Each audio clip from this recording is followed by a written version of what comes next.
I love Steelix in the appreciation. No, I'm with you. I'm with you. Now, everybody, drop your favorite Beyblades. Or no, Bakugan. Chaotic characters. I don't freaking know.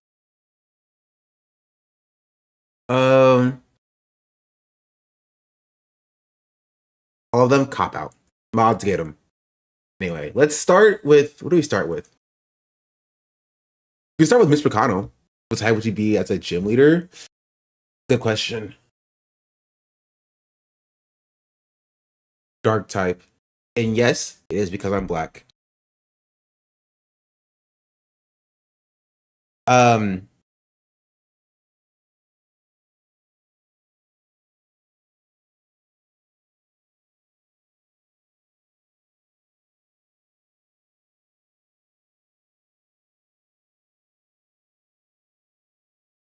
What was I doing? Mitch McKKKonnell. Mitch McKKKonnell. Why is the first thing that comes up the David Pakman show? But there's no reporting on this, literally at all? No mainstream media reported on this on YouTube? All I have is the New York Post.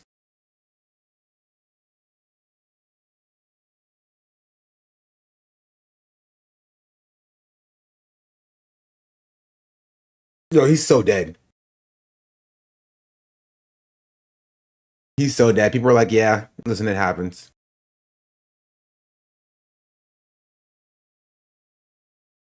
Yeah, we'll start with this, I guess. Medical local paramedic agent 3, medic 3, ALS response unconscious. Senator Mitch McKKKonnell was found unconscious and may have suffered a heart attack. Wait, it was actually a heart attack? Nah, I don't feel bad about my tweet at all. I was like, dang, did I speak it into existence with the tweet that I made?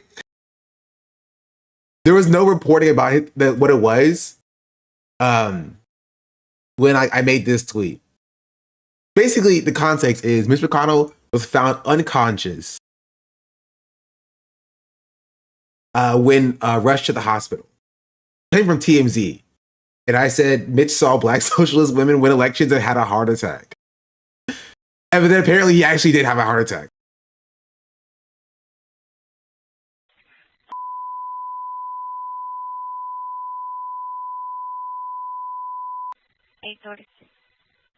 Medical local paramedic agent 3, medic 3, ALS response unconscious. According to District Fire and EMS dispatch made public on July 1st. Okay, so it was made public on July 1st. But like, okay, where has he been? If we're just now knowing about it and it happened last month, I feel like there's some information here that's being missed. The morgue, maybe. 8:36. The June 14th call referenced a medical personnel in an ALS or advanced life support ambulance being sent to the home shortly before 9 a.m. EMS to respond. I think he actually is in hospice. For cardiac arrest. And mentioned that there was a CPR in progress for cardiac arrest. EMS to respond for cardiac arrest.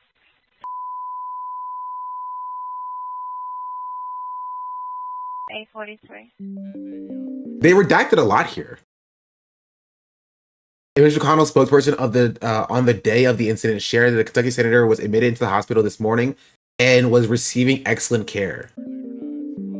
The police for you? Nah, I can't even do that here.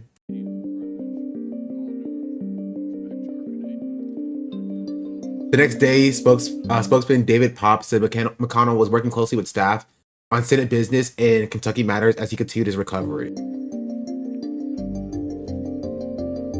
Don't you love it that like we have a Congress that can like literally just up and die at the age of like 85 to 90 years old?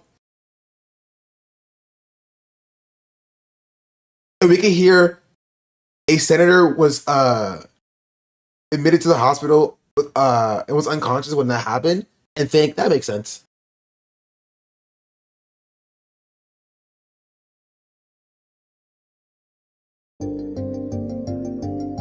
Senate Majority Leader John Thune also said his predecessor was dialed in. Okay, I don't like how they're talking about him. I think he's actually like out of it. Like I think he's actually like in hospice, like on life support. I think they're like doing like mechanical breaths for all of his breathing, because we haven't seen him, we haven't heard from him, for anything. Like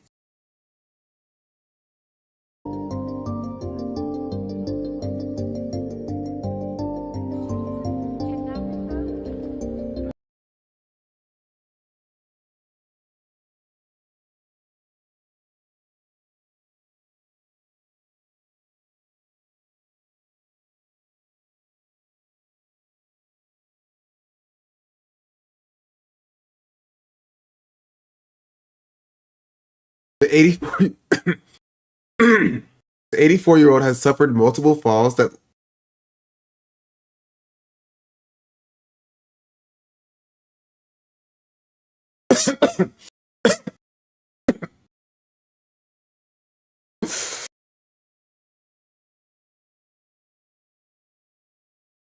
I'm good. I'm good. Sorry. I had something in my throat. Something in my crack. The 84-year-old has suffered multiple falls that left him with a concussion and cracked ribs in recent years, in addition to the Erie public freeze-ups due to apparent lightheadedness. Yeah. So I had to run it back.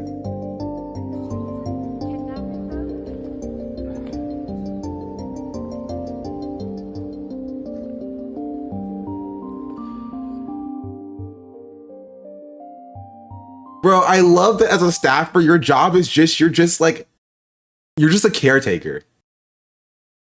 Your job, you get hired, you're like, so have you ever taken care of an old man before? It's like, huh? I saw this as well.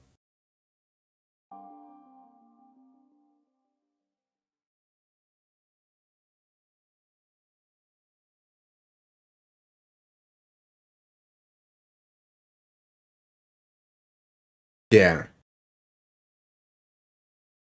There was also this guy who I think is a Republican who took time off for depression, by the way. Republican. Mr. Speaker, I rise today with deep gratitude for the patience, the kindness, the prayers, and the concern that have been shown to me and my family over the course of the last several months. I'm sorry. And genuinely, let me know if this is off base. Right? I think everybody should get mental health time off, except if you vote against people getting mental health time off. You're out. I'm sorry. Everybody except for you. You are not allowed to take time for your mental health if you are so firmly against everybody else doing that. No, you go back to work. All right? You go back to work. I'm sorry. Actually, I'm not sorry. I stand on that. Like, go back to work. You can't simultaneously, on one hand, right, stand in the way of like the rest of the country getting the same access to healthcare that you have to treat your depression, while being like, oh, I need to get some time off, right? Being super evil is so hard. It's so hard. It's such a hard thing to do, to be super evil. It makes me depressed. So I needed to take some time off. No, you can't have it, by the way. I'll vote against you getting your time off. No maternal and paternal leave, right? No universal health care. Actually, no health care at all. Pay for it yourself. Oh, you can't? Too bad. So sad. My health care is paid for by the taxpayers. This is not an easy speech for me to give. I am a private person by nature, and I have spent most of my life talking about the people that I represent, the issues facing our communities, and the work that continues to be done. Talking about myself has never come naturally. But I believe that I owe an explanation to the people of New Jersey's 7th District, to my colleagues. But if he hasn't voted, to be fair, I think him not voting is probably for the best because he's a Republican. But like, you can't just be in Congress and just be like, Yeah, I'm not sure. I'm not gonna vote for like 3 months. It's worse. He voted against 5 paid sick days a year. Be sure, but sure, thank your colleagues for being gone and still paid for 4 months. Yeah, because colleagues are the people who are like, pressing his vote button, right? I don't know if y'all saw that Randy Fine clip.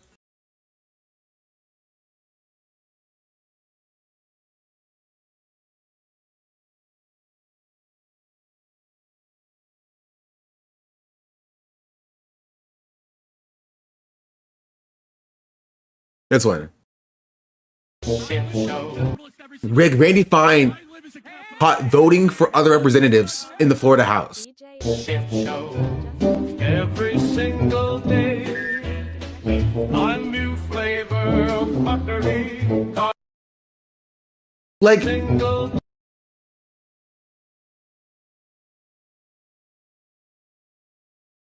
just for context about what they do. Well, I do want to see Dan Goldman kind of coping a little bit, but how is that not a crime? Nothing is a crime when you are running the government. Crimes, legality.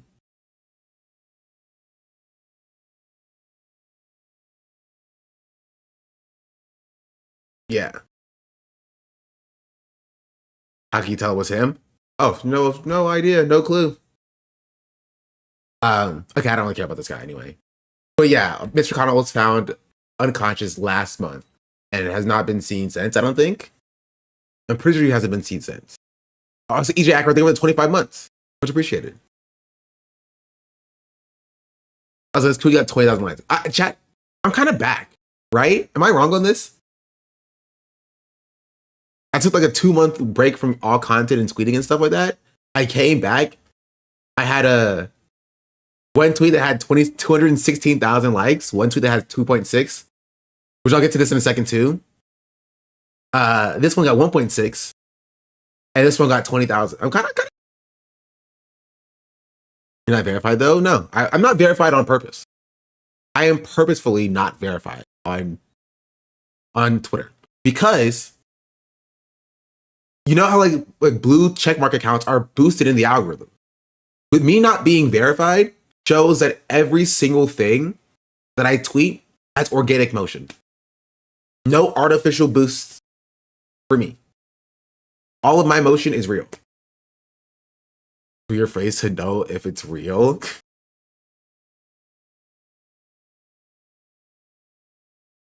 I see strat, log in, tweet, log off, live life. Exactly, actually. This is why you don't see many retweets on my timeline. Not because I don't like retweeting people, but mostly because it's like I'm not on Twitter that frequent. I don't scroll Twitter as much as like, at least I used to. I literally wake up, open up Twitter, I scroll for 5 seconds. If I see a tweet that I want to reply to, I reply to it, and then I just log off. I scroll Twitter most on my second monitor when I'm streaming. See what's going on. And we'll get to Kamala Harris in a second. We'll get to Kamala Harris. We'll get to we can start with Ethan Klein. Hold on.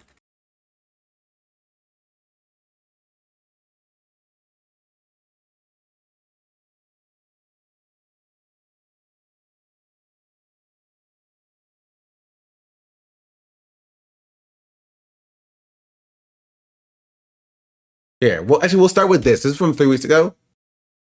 To all the detractors. Rather Plattner? No, you wouldn't. No, you wouldn't. Let's be entirely right. Who are saying that I'm targeting women, that I'm a hypocrite for suing for copyright infringement. I just have this to say. I don't care. What I do hope, though, is that you'll support their crowdfunding efforts to defend themselves. Because let's face it, I want to make sure there's money left over for me when I win my lawsuits. I don't really want to say too much here because I truly don't have to say too much. And I don't like to spend, a whole lot of time on the internet. One day, we'll spend one stream. Does this mean that Ethan will have to pay denims? As of right now, no. I'm pretty sure, just because the judge has not ruled on any restitution or anything. Right. I think all we have now is the decision that he's lost. right? Whether or not he'll have to pay for her legal fees, which I think is common practice. Right? And all of that is still to be seen. Either the appeal, yeah, that's a separate process. Well, she didn't countersue, yeah, but the judge can still be like, you are still required to pay her legal fee, even if she didn't countersue.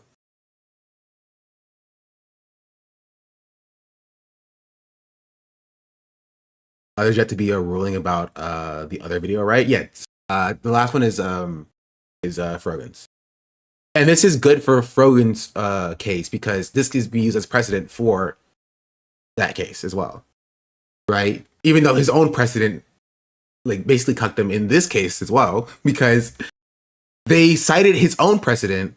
It's a part 2 to the denim suit. She won one part. Oh, that's what she meant. I think you meant like the other case that he was doing against Frogan. For the countdown video. I don't know, actually. We'll see what this has to say. Honestly, I am also kind of surprised that Philip Rego's covering Me Like Heroes. What are the odds that Ethan goes bankrupt in the next 6 months? 0.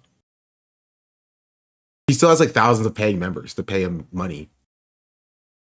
Excuse me. And they're not getting views, like crazy views, but like they're still there. Right? This is more going to further tank his reputation. If anything, which I think is honestly slightly better than him even going bankrupt, you know? I'd rather he have 0 reputation and like live out the rest of his life craving that reputation than like losing all of his money, because like then he's back to being Small Bean. He can be like, I'm Small Bean, guys, I have no more money left. Please, I'm a victim. You know? Here he has to slowly watch his viewership decline. Because that's really what he cares about. He doesn't even really care about the money. You know what I mean? That's why he gambles it all away. Right? So the money's gonna be gone anyway. You know? Once he gambles it all away. But like his reputation he can never get back, you know? I did not see Germany banning sick leave. It's been a doctor's note on the first day of being sick to be allowed any sick leave at all. Got banned for like a gambling tournament after being gross dignity. I don't know. I don't keep up with Ethan Klein. I haven't seen anything of him since this happened. Hey, this is my emote.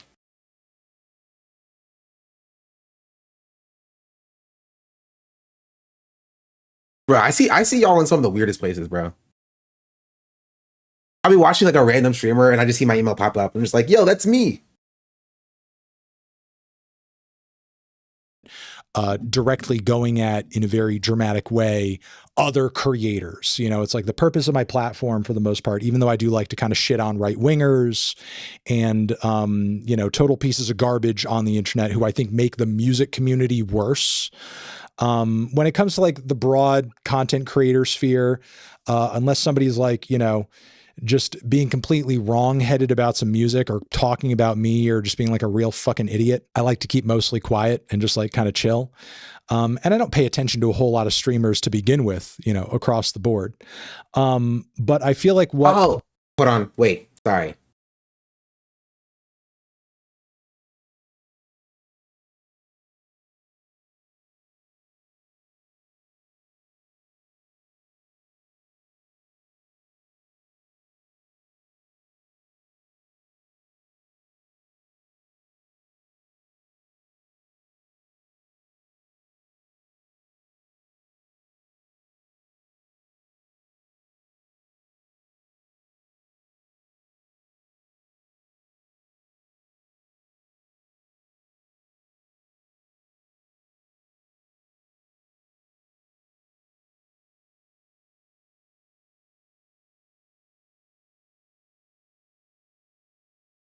Sorry. Just happened here needs to be discussed because it's a very broad issue that affects all content creation across the internet. But what seems to have happened, thankfully, is Denim's. I stream, but I don't consider myself like, you know, a hardcore streamer, but I'll say fellow streamer, Denims, just got a tentative ruling in the lawsuit leveled against her by Ethan Klein of the H3H3 podcast. Now, I don't want to spend, you know, this little rant here and this talk kind of getting into the nitty gritty. Petition to change Ethan Klein's title to instead be pro-Israel. Former popular podcaster Ethan Klein. Who's with me? Of the content nuke and Ethan's psychosexual obsession with Hassan and iDubbbz and Anissa and a host of other things that about the whole situation I just particularly find weird. Are there elements of these dynamics that Ethan genuinely feels like, you know, burned about and pissed off about? Like maybe, possibly, I feel like I don't know enough about these interpersonal relationships, again, on a personal level, to really comment on that front. What pisses me off about the whole thing and what makes this tentative ruling in Denim's favor about all of this, what makes me happy about this with joy is like, look, no matter what problem you have with any of these people, personally or politically, whatever, you cannot be using this as an opportunity to destroy internet content creation. And well, Anthony Fantano, have you considered that I have a lot of money? Checkmate.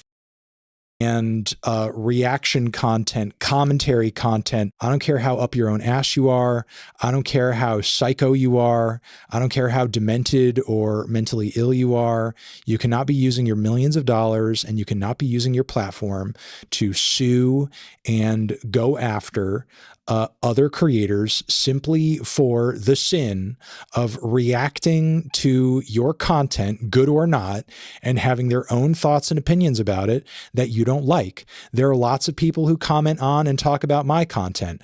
Are there situations in which I would maybe take legal action if those comments happen to come from a defamatory place and it was like all and out, like complete lies or whatever? I mean, sure, but that's a different thing than going after somebody just merely for reacting to your content and claiming, making the claim that it was stealing, making the claim that this person is stealing from you by reacting to your content. Bro, that is literally how you got started on the internet, dude. You literally had your... Isn't that crazy? Like the fullest of circle moments, like of everybody to do this, it's Ethan Klein, which Ethan Klein is the type of person to do this back then too, by the way. Right? I've said it consistently. Right? I've said it consistently.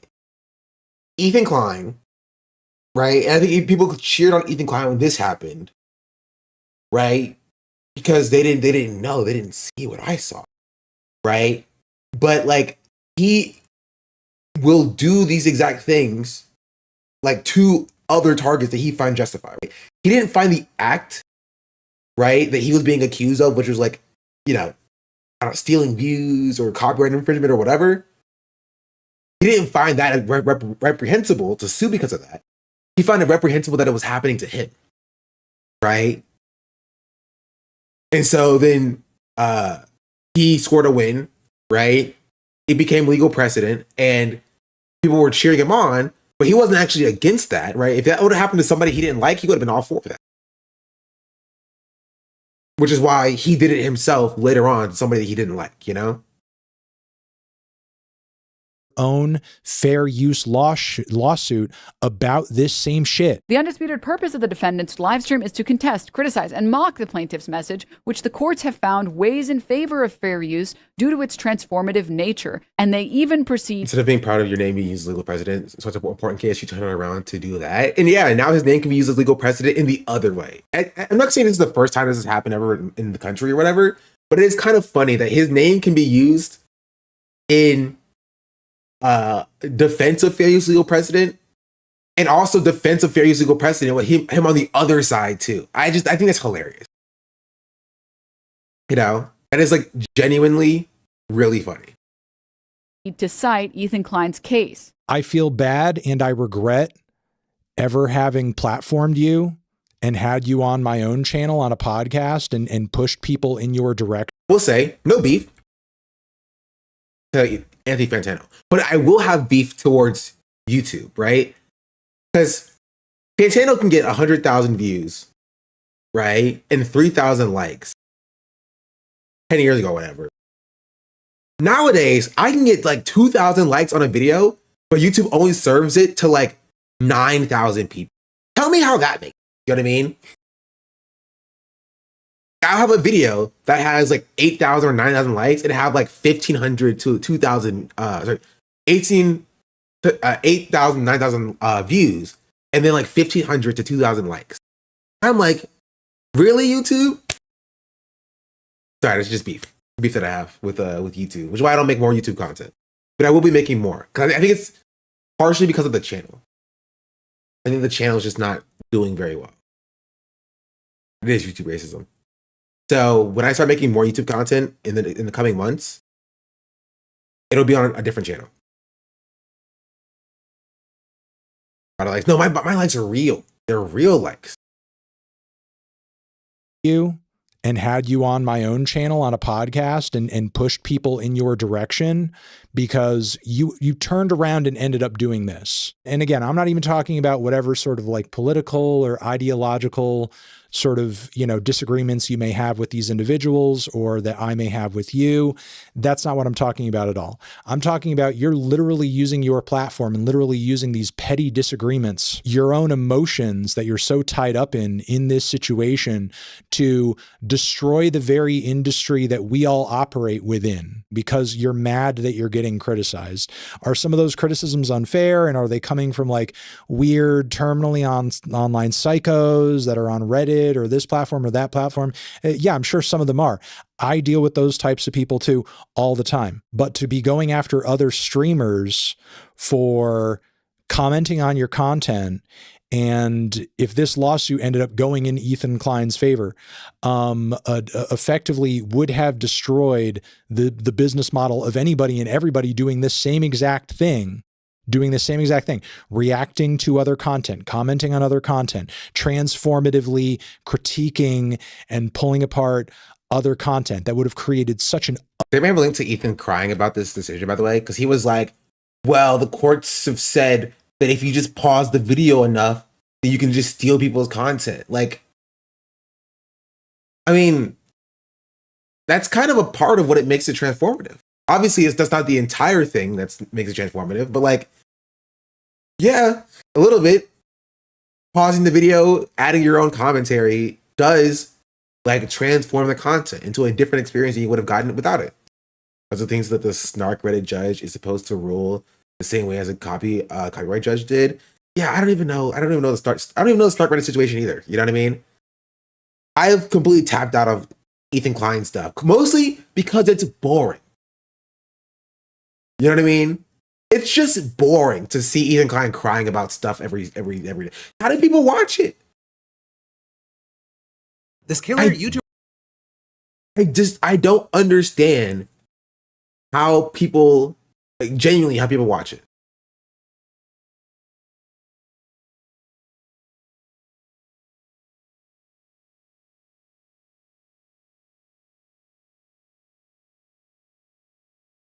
Our last episode.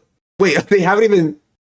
I guess they're moving studios. I haven't heard about it because they haven't even been doing anything. Thankfully, they spared us. Please don't. You're lucky because they didn't inform me. And even the whole like our last episode clickbait can only get them 10,000 more views than the previous episode.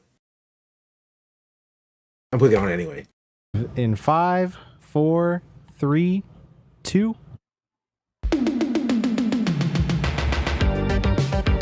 Oh god, they have a Juneteenth segment? Jeez Louise, I don't want to see that. Say about that.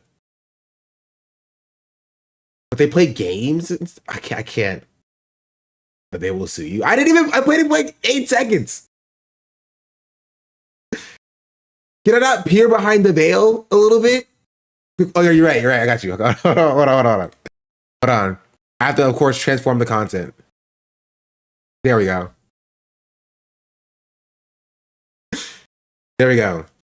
That's your lawyer first. Bro, I'm my own lawyer. I am my own lawyer. I may not have gone to law school yet, but, you know, or taken the LSAT. But neither did Mike Ross, okay? Exactly. He did just fine.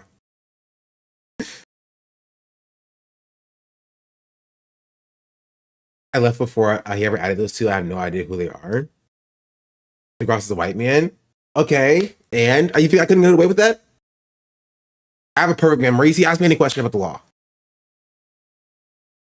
I know all of the laws. I know a bunch of the laws, actually.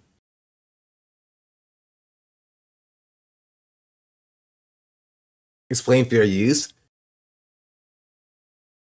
You see, when content does like an Optimus Prime, it is no longer the same content. We call that transformation.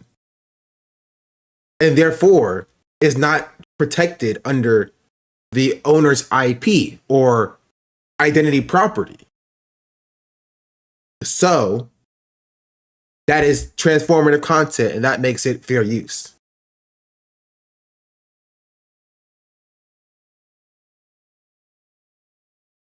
Like the alien movie, can you explain it in those terms, please? So there's a ship in space, and there's a crew on the ship, and then you have the Weyland-Yutani Corporation, I think that's what it's called, who has is a big company on Earth, and then the ship encounters alien enters the system and then bursts out chest and then turns into this alien hybrid with human DNA called the Alien. And then Ripley's naked for some reason. I don't know.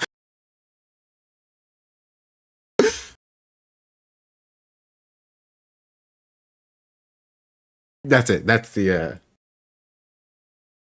okay. Anyway. The way predestination is put it in those terms, please. Listen, don't get me started on predestination. Don't get me started on predestination. The just burster, the transformative work. I understand. Exactly. Okay, that's a lot of upside down stuff. Is that even like? I don't think that's correct. I think that's just like gibberish. That's not actually upside down, like words. What's the legal process for taking out a loan against my retirement fund? You should not do that. That's actually a bad idea. If I upside down, I want to check. Hold on, let me check that too. Can't see it actually. Wait, where's it at? Here. Oh, it is upside down. Permission. I guess that's supposed to be 2. Hold on, wait, I'm going the wrong way. Stop. Okay, hold on. Permission. It's so weird to use this footage. This is not an admission of guilt to. Stop. I'm going the wrong way. To any officer of the court, you do not have. Oh. To any officer of the court, you do not have permission to use this footage. This is not an admission of guilt. Hey, okay. It's so hard. It's so hard to do that upside down. Anyway, I figured it out.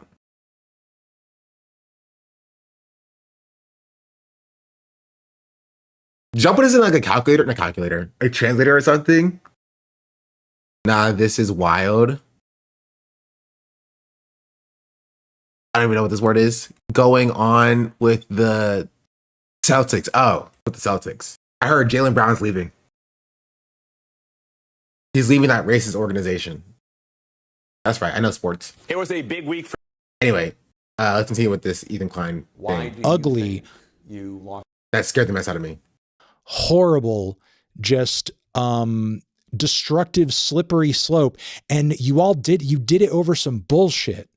You did it over some stupid, mindless, petty, emotional, moronic bullshit is literally all you did it for. You didn't do it for any other reason other than some petty, stupid bullshit.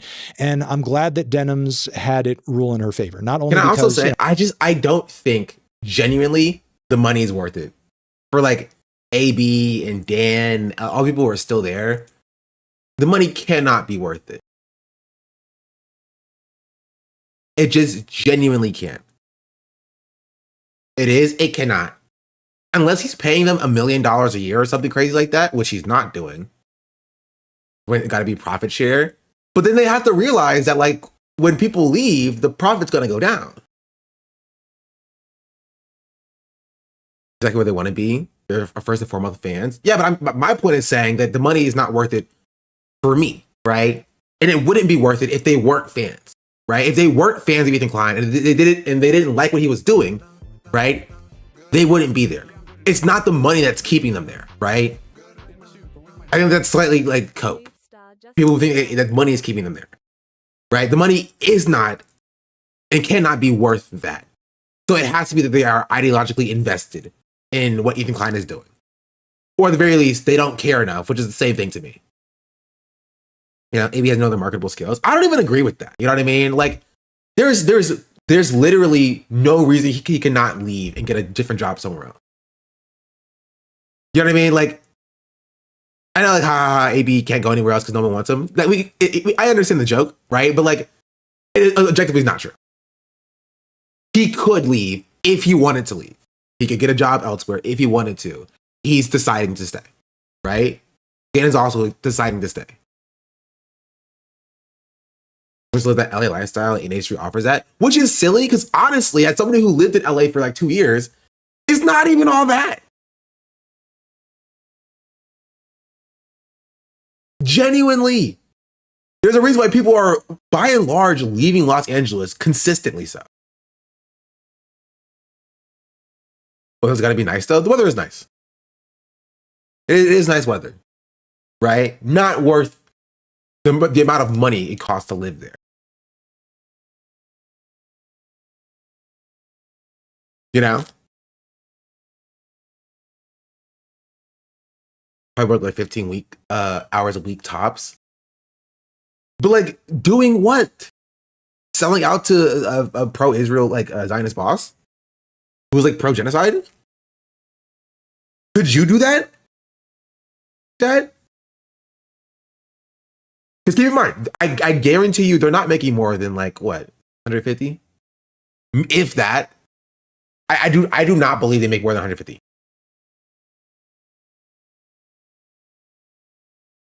You know what I mean? What's the minimum salary you got to take to join the show? $1 million. And even then, I still probably wouldn't do it. But that would be the minimum that I would even consider it. Which means if they're making anything less than $1 million, it's SNL. 150 a year, yes. Because there's no. Do you think that Ethan Klein would give partial ownership of his company to his employees? He was scoffing at the idea of his employees doing a worker co-op. Do you remember that conversation with Hassan? Just subscribed. I don't know if I can find it.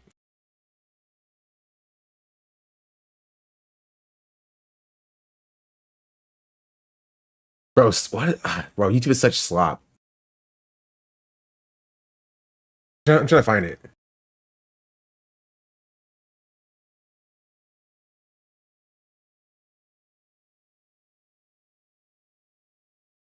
Do I have a link to that?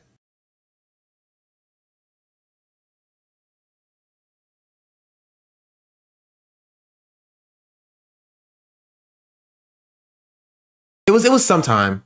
It was in a socialism versus capitalism debate. Ugh, I don't want to go look for it, bro.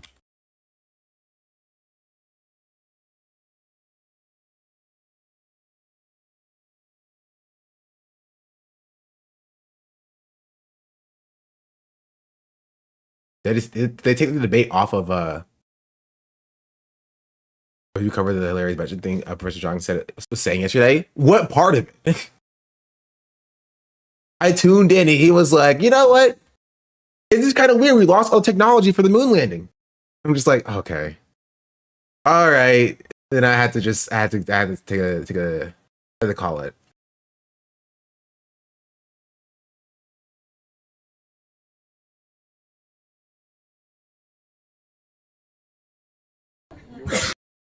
Ugh. The first thing I hear is just a cough.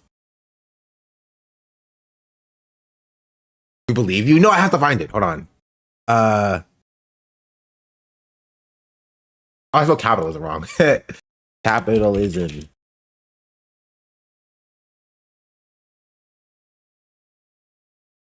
Did I take it down? Am I crazy? Looking for the socialism versus capitalism debate. I found it on Reddit. Well, just give me the link. Drop the link. Did they leave leftover episodes? No, they didn't. It's still there. We saw a few of them. It's just not here anymore. They're still around. Ethan would not get rid of those views.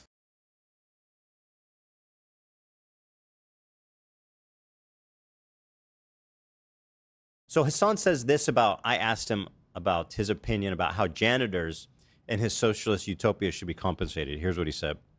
Oh, you have different people in different units that also are, you know, engaging in hiring. Like, it's just that workers now have more of a say in which direction the company should go. And that's a good thing. It's not a bad for me thing. for like a week. And on my business, I spent 5 years building. I don't want to give him a decision on where the company goes.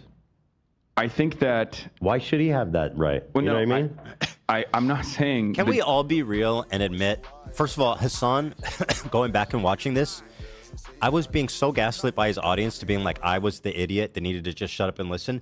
He's making no sense. He has no... Them over the raid. Welcome in, Raiders. Hello. How y'all doing? No fucking clue how socialism is supposed to work. I'm asking him about like the most fundamental basic things about socialism. The whole point is about the work. I don't understand people who genuinely have no idea what they're talking about and their audacity to just criticize socialism. You know what I mean? Like I will engage with critique of socialism from somebody who actually knows anything about anything, right? But like, why would anybody care about what Ethan Klein has to say about socialism? Place, right? And he can't tell me basic fucking fundamentals of how the workplace is meant to work. Can we all agree that's like a cleaning lady who started 5 years ago should not tell me how to run my fucking business? I mean, that's insane. Not that she's not important, but like as the CEO who's been doing this, who founded it, obviously I have access to a lot of knowledge, to a lot of experience, to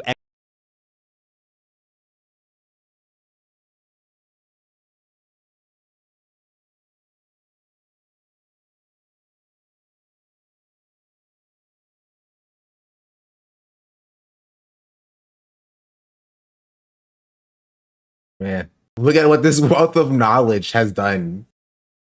It has been almost 3 years since he's gained subscribers on his channel. Man, his wealth of knowledge, chat. You don't understand. The only month he went even was on July 2024, last year.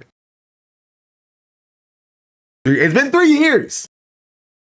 3 years since he's actually gained any ground from where he was before. But to be fair, if you limit it to this, right, and you don't pay attention to the y-axis, it kind of looks like he's gained some. Like, oh, here, this is going up here, right there. You know, it's just going from minus 20,000 to minus 10,000. I was talking about profit sharing with Dan. This is what I was looking for. If I'm just hiring Dan to come in and help me with cameras and stuff, and I have to cut him in on profit share, people are not going to hire as many people. They're going to think a lot more before they bring more people on. To me, that is such an important point. I'm so shocked that you are resonating with all of But imagine your own point. I know, it's just funny. I know, and this guy's really good. Should hire him. You're hired, man. You get it all. Man, Dana's such a cuck, bro. Like, he's like, yeah. Yeah. Ethan is literally spitting in his face. Spitting in his face as somebody who's been with, like, this company for what, 8 years? You know what I mean? Like, and Ethan's like, yeah, we can do it without you. We can do it without you. Health insurance must be really good. I'm telling you, a person like this is not going to be paying his companies, companies, paying his employees of his company an insane wage, right? It'll be like above what the market rate for their position is. So whatever you look up a podcast producer, the average amount of money that they make in LA, he's probably paying like $5,000 more. I mentioned like the constant verbal abuse. Yeah. Just so you can technically be above market rate.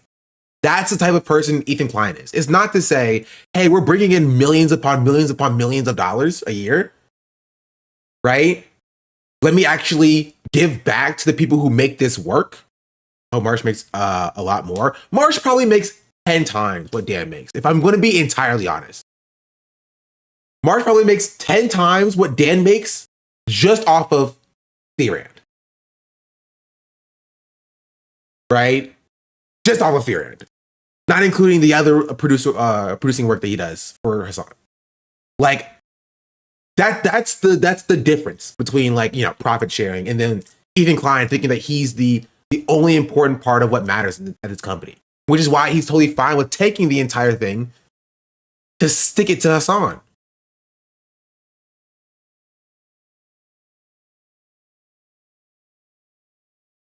Maybe not 10 times, but at least 2x. I mean, I think at one point we did the math about like how much Theorand makes per month and how much like 1/5 of that is. It's not a little bit of money. Right? I guarantee you that the Dan's probably not making more than $150,000. I think Marsh, maybe not 10 times, right? You're right. Maybe not 10 times. Marsh is making a decent chunk of change above that, say. That's what I'll say. Just on Theorand. You know what I mean? That's the point that I'm making. In LA, that's $90K a year. Yeah. Do you need your own Marsh? No, I do not. Unfortunately, I don't make that kind of money. Unfortunately, I make good money, chat. I will say, I don't make like a poor amount of money. Again, I'm not like you know, reserved about it. I think like last year off of Twitch, I made like $84,000. This year I'll make considerably less because of all the breaks that I've taken. But like, I'm not like struggling, right? But I definitely don't make, you know, the amount of money that the rest of these people make.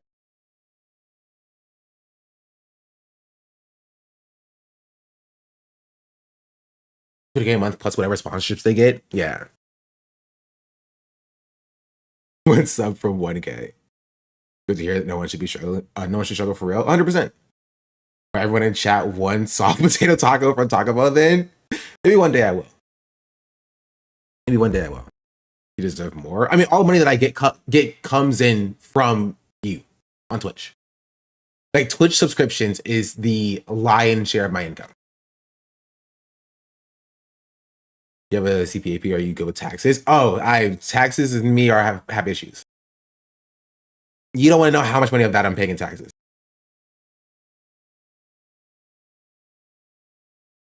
So actually, technically, I didn't actually make $84,000. That's actually a lie.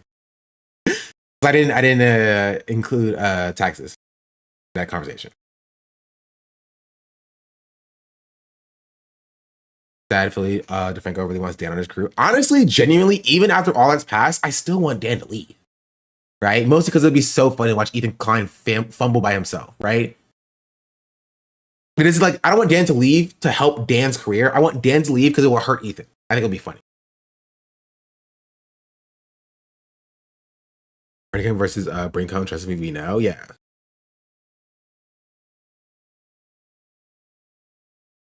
but hates taxes. Dan, well, Dan, who there's too many Dans. I assume Dan as in like Dan, Ethan Klein's producer Dan. Do you pay like $800 in taxes? Oh, I wish I paid $800 in taxes, bro. I probably pay more taxes than like than Elon Musk did, to be fair.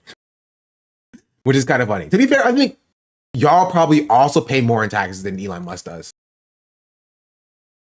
Of his like income. At least.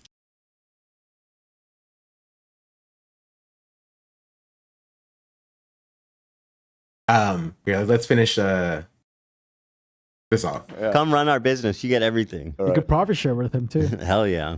You know, like it's so important to think about this.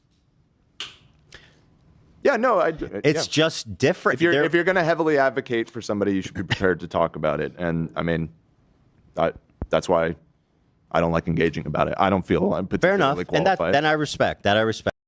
Because these are not. Listen, these are not easy answers. Easy questions to answer. I've never started a business, so what do I know about running one? Sure. No. Bro, what a cuck. The money can't be that good. I don't believe it. I don't believe it. I do not believe the money is that good. I don't. Dan just must love Ethan.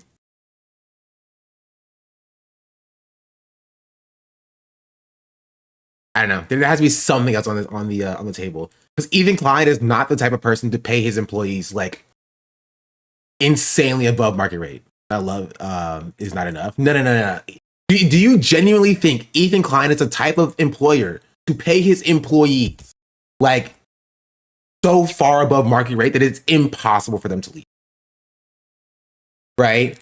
I can see somebody doing that, not Ethan. For one employee, yes. Yeah, but it's not just one employee though, right? It's him, it's AB. I think Lena's still around in there, right? He has Nate, and we know Zach is like ideologically invested. You know, freaking girl with the microphone, whatever her name is, actually, I don't know what her name is. She's ideologically invested. She's like a fan, right? Harley's a fan.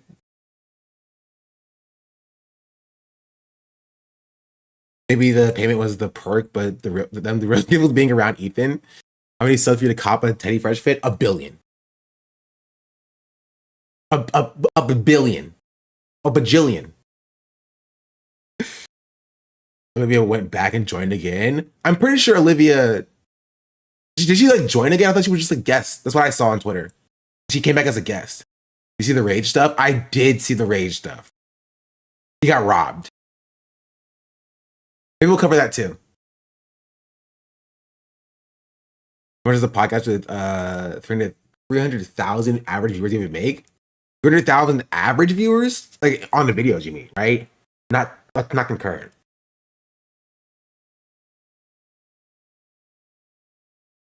She was a guest, but this is recent. She went back.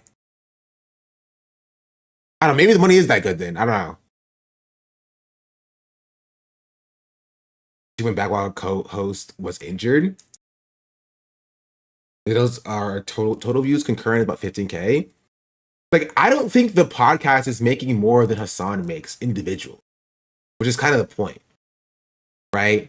And this is how I know that like they're probably not getting paid as much as Marsh is, because I don't think their podcast is making as much as Fear and, right? It maybe makes around as much as Fear and they're definitely not profit sharing, right? They're not like a multi-billion-dollar company or anything, right? They are ostensibly a small studio, right? That makes, a few $1 million a year. But Teddy Fresh, I think Teddy Fresh took a huge hit in the last 2 years. I don't think it's making insane amounts of money either. They have a cheaper overhead because their stuff is, not made in the US. I think they have multiple corporations for each business venture. Yeah, but I don't think that's making like crazy amounts of money though. That's kind of the point. You know what I mean? Yeah, I don't think they're struggling, but like I just don't think that they are as massive as like they were 3 years ago. Right? So I don't. It's either Ethan is operating at a loss, paying his employees the same amount of money, or they weren't getting paid that much to begin with. You know? You have to pursue multiple lawsuits and pay multiple employees. Well, yeah, because I think they have money. They just don't have insane amounts of money. Like, the money is going to fighting these lawsuits, right? The money is being funneled directly into his lawyer's pockets. That's it. Instead of giving his employees like I think they probably got a bonus at the beginning of all this drama so that they would stay. Like some kind of bonus or some raise or something. But it's not like they're actually getting like increased residuals because their numbers are down. And Ethan Klein is not the type of person to pay his employees more money, especially when he's losing money, you know? You know how litigious Ethan is? There is no way other business revenue passes over to keep it afloat. I mean, I don't know. I think the podcast makes enough money to sustain itself at the very least. But again, this is all speculation.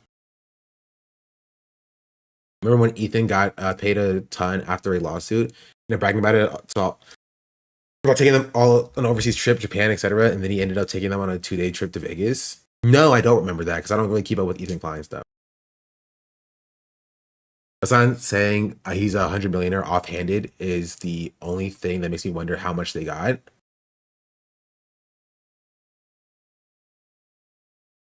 I don't know, bro. I'm not a 100 millionaire, bro. I'm not even 100,000-aire. I do not have $100,000 in my bank account. So I've not crossed into the 6-figure club.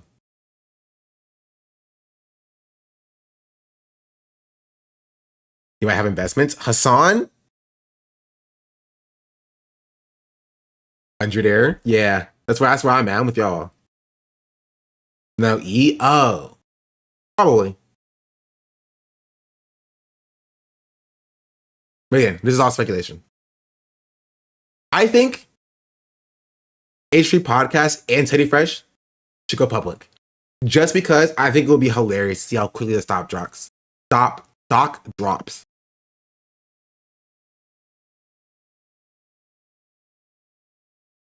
I think it'd be really funny.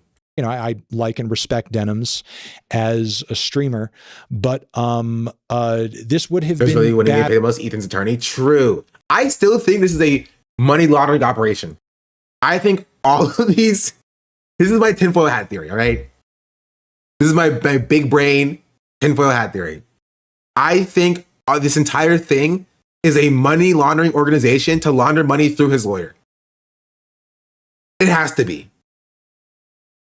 Lawsuit? Sure, boss. It's an easy win. Yeah, he's like, we need to sue this person. It's like, say no more. I got you.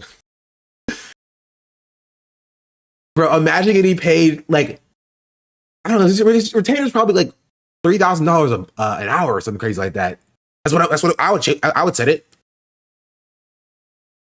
That's what I would set it. $3,000 an hour.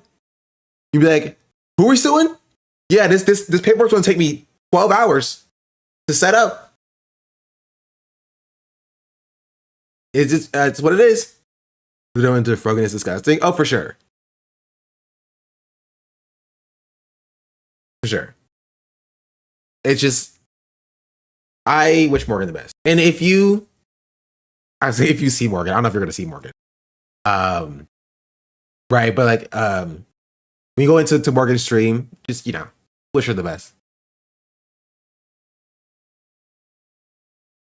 She's one of the nice people that I've met in this streaming stuff. She's great.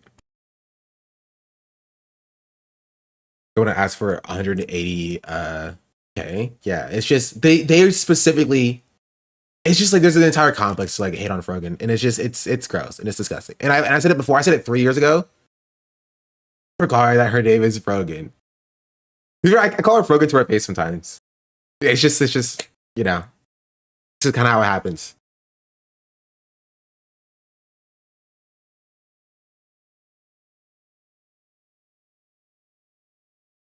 It's an iconic name. It is an iconic name. It's a really good name.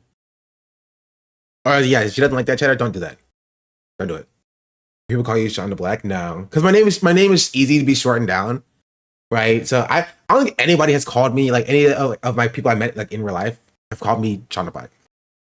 Right? They've only called me Sean. All right, you're still just hanging here. We call you Duh? No, it's too close to Dad, and I'm not ready for that yet.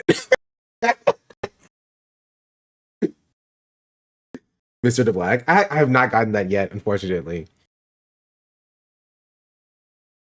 It is so nice. Some of the worst harassment and hate. It makes me so angry. Yeah, that's why I said it back when the Ludwig stuff first popped off. I will always defend from it.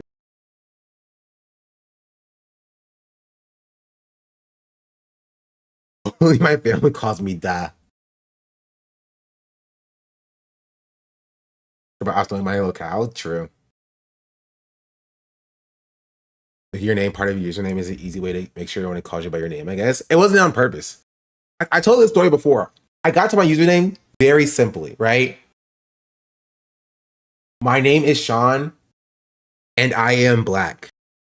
And so my original username was Sean Black on, which now that sounds weird, but I started as Sean Black for, I don't know, like 2 years before I started on Twitch. But when I went to make my Spotify account, basically, Sean Black was taken. Right? And so I did Sean_duh_black. And when I made my Twitch account in the future, it became Sean the Black. Will you change your name to Sean the Pink? No. I will not. You got a Spotify? Listen to music.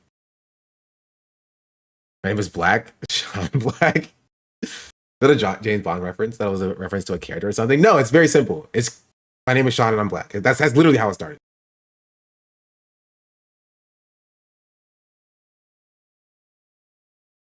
Down with the Irish spelling, it's frankly less common among Black folks. Anecdotal. I mean, maybe. This is what my parents named me. Your name to Sean the Rainbow next year in honor of Pride. Well, we reckon the same last name because he's Black. His name starts with an L, so his name is L Black. L Black. I don't even got a common name, but somehow I got 20 variants out there using much. That's crazy. You argue with someone, you get him with Sean the Block. I don't block many people. I think I blocked Bad Empanada whenever he shows up because I think it's funny. And I hate seeing it. He keeps popping up on my feed.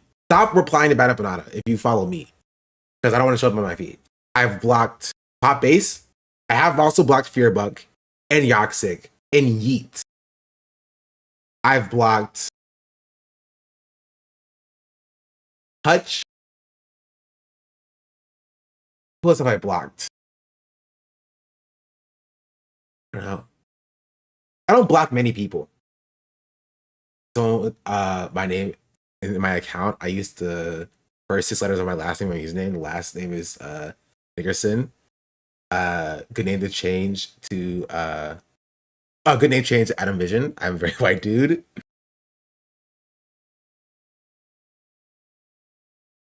Oh, yeah, I can see that. I can see that. It took me a second. I was like, I was like, in. Like Nazi and stalker accounts or Nazi stalker accounts. Very Ryan Higa coded. I keep seeing that one meme that I'm not gonna say. But like if you know the meme, you know the meme. It's very funny. And I quote that meme all the time, but I can't quote it in mixed company. Ad for everybody making content on the internet. If this had ruled in so Fringe Games, thank you for the 4 months. Anyway, about Ethan Klein being a loser. Favor. So I'm just coming on here and just celebrating this W, not for anyone's sake other than all of us, because if you like this stream, if you like the content of any person on the internet where they are reacting to a video or talking about somebody else's video. It didn't even occur to me. Oof. Bro, T-Pain is so funny. Does T-Pain still stream? I know I follow T-Pain on Twitch, but he doesn't show up as streaming for me anymore. Here, Platter mentioned Black people again. Why do you want me to talk about Platter instead of Ethan Klein? Honestly, I hate, maybe it's because of recency bias, but talking about Platter takes so much more out of me. It does. Or talking about some other piece of content somebody made. I saw him drifting a few months back in my YouTube feed. Want to distract you? You might be on Kick. The Platletter today, please. Created clips or incorporated a snippet. Oh, apparently, okay. Slight aside. Did the Podjons actually double down on the Daraliza thing? About Abdul? We're going to talk about Abdul as well. Yes? Which video is it? Members only. I'm not paying you for money.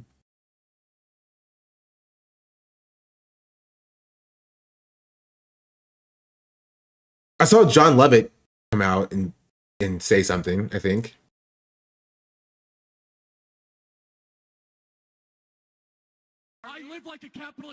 He's been heavy burnout and touring, so illustrates. Okay. Check shorts. Hold on. And we tried there with the 37 months. Do you guys have an audience? I do have a short about Hassan defending them. I did say that one. It was not okay. He didn't defend them per se. He more just said that they aren't. They're not the villains. I totally agree with that personally.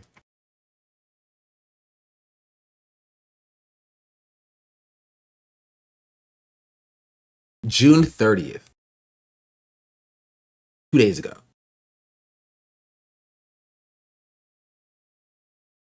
Welcome to Pod Safe.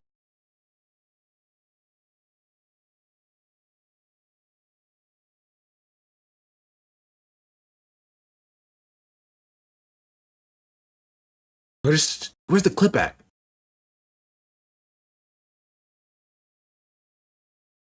All right. Let's talk about the debate inside the Democratic Party, which is likely to keep raging this week. Yeah, we'll cover this. We'll cover this section. Why not?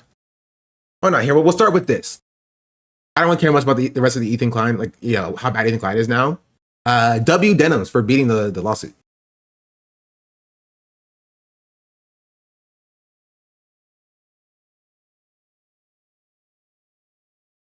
So Ethan Klein can suck it. I hope the judge comes out and is like, you know what? Give her your channel. That would be the best. I support that. I support that decision. As a future lawyer, you know, that's what I would do if I was the judge. John Favreau on Daraliza selection. What is the Is this John Favreau? Yes. Love is the other one. I literally cannot tell the difference. I think it might be because I have bad eyesight. What is the Democratic Party if not its voters? And what we saw yesterday evening were Democrats across the city turning out and voting for a new kind of politics. A slate of 3 candidates endorsed by Zoran Mamdani won their Democratic primaries in deep blue House districts. In the 7th district, Democratic Socialist Claire Valdez won the open seat over a pretty progressive opponent endorsed by the retiring Democratic member of Congress. In the 10th district, Progressive City Comptroller Brad Lander defeated incumbent Dan Goldman in a race that was largely about Israel. Both men are Jewish. Lander ran as a self-proclaimed liberal Zionist, but hit Goldman on voting against legislation to block military aid to Israel and taking money from pro-Israel lobbying groups. And then the biggest upset of the night, 4-term Representative Adriano Espaillat, head of the Congressional Hispanic Caucus, and the first undocumented immigrant to serve in Congress, lost his... I just want to point out, keep in mind how he talks about this specific race versus how he talked about the other 2 races. He didn't even, like, really go very deep into Brad Lander's opponent. I forgot what his name was already. But he was like, Espaillat, who's the first undocumented immigrant serving in Congress, and he served the Harlem and the Bronx, right? They kicked him out because, you know, maybe they're racist. Who knows? That's kind of the implication that was being dropped here a little bit. Frosty for the win, thank you for the prawn. In groups. And then the biggest upset of the night, 4-term Representative Adriano Espaillat, head of the Congressional Hispanic Caucus, and the first undocumented immigrant to serve in Congress, lost his Harlem Bronx district in an upset to a leftist community organizer named Daria Liza Avila Chevalier, a Democratic socialist who also believes who is Afro-Latina, by the way. Like, he leaves out that part, you know. Don't mention her identity in this discussion, because it doesn't matter. No, she just stole a seat from the first undocumented immigrant to serve in Congress. believes in a Democratic socialist who also believes in abolishing prisons, police, and all deportations. I like her. Am I crazy? I think like she's like one of my favorite people in Congress so far. Like, gives my stamp of approval. She might be the most left-wing candidate to ever win a Democratic primary in our lifetime. There's been a lot of focus on her old tweets, which she has deleted and mostly apologized for. But I'll let it slide this time. I'm fine with that. My general position is to give people a chance who want to take back something they said or posted. Certainly would love to take back things that I've posted. Here's where I have a problem. She has not apologized for attending an anti-Israel rally on October 8th, 2023, a rally that... Like, I'm sorry. I'm sorry. You can't... Sorry, let me finish. I'll let him finish. It was condemned by Zoran Mamdani, AOC, and Brad Lander. The other problem I have, she sat for an interview with the New York editorial board last week where she said she's against all deportations. She's for open borders because, quote, bordering is a very modern construct, actually. She wants to abolish prisons and refused to say, when asked, she got 4 different chances on this, refused to say that a convicted murderer should be sentenced to any jail time at all. Maybe she turns over a new leaf in Congress and like her voting record doesn't match some of these more extreme positions. I hope so. But I think the reason I bring this up is because when Democrats get questions about this, I think the answer is easy and important to give, which is that she currently holds a range of views that go from moronic to... Also, I just want to point out, grad students on top. Daria Liza and Mila, both grad students, socialists, Black. They're women. I'm not women. But like we're basically the same thing. If you look at us side by side. And Zoomer. Just look at us side by side. You know? It's you put them next to me and we're basically identical. Abhorrent. And not only those views not align with most Democrats in the country, nearly all Democrats in the country, actually most elected Democratic socialists, but like I don't even think they align with like a lot of the people who probably voted for her. So like I think people should just gotta say Latina. that. I'll take it. As much really showing millennials that so I'm here for it. Yeah. And then Hassan wants to take credit for our accomplishments. I just want to put that out there. In here. Well, I want to see their entire segment on Democratic Socialists. And there's a lot of stuff to cover. And stuff just keeps happening. Right? But I do want to take a little bit of time to discuss the way that liberals are simultaneously trying to co-opt, right, the gains made by actual socialists, right, when it benefits them in their movement. But then will disavow the popular elements of these campaigns because they think it's too radical, not understanding that they got elected because of their radicalism.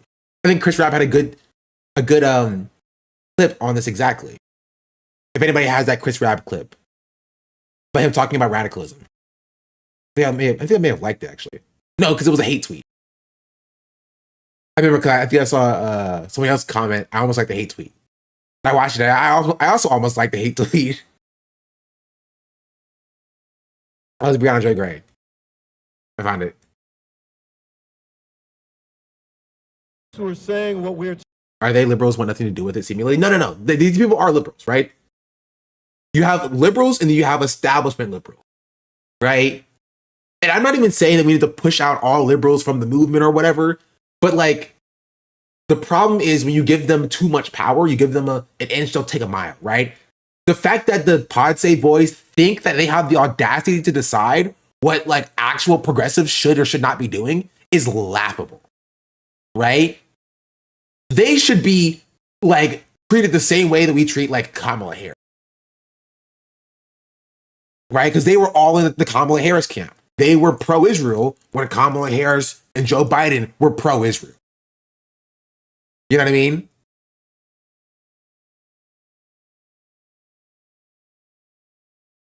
They were. They only got around to changing like last year. I'm not saying that that's a bad thing, but like understanding that they should not be like the voice of like what we should do. We should not take their ideas or their suggestions seriously because they were all for like Kamala Harris. He just chastised her for being pro-Palestine too early. Yeah. For the reaction to a white guy with a Nazi tattoo and socialist who said Israel bad too early. Yeah. I mean, if somebody has their no, don't send me their platinum reaction. I always said it. Do not send me their platinum reaction. But we know it's different, right? I covered it before. We know it's different. We do, right? Lectures about electability from people who lost to Trump twice. Yeah, isn't it interesting? But yeah, I want to show this Chris Rapp clip because he actually kind of spits here. Which I've said this before, right? I've said this before, and I'll say it again, is that consistently, right, the black socialists in this movement are the most radical people in this movement. Yeah, socialism and Hassan are both trending, which is kind of funny. Folks who are saying what we're talking about is far left. But I think probably the more accurate term is radical. And there's a difference between leftism and radicalism, because I don't think most people see themselves on this ideological spectrum of left to right. And I think it flattens our humanity and distracts us from what really matters. Because if we're just looking at what people actually believe in, it actually embraces a lot of things that transcend partisan politics.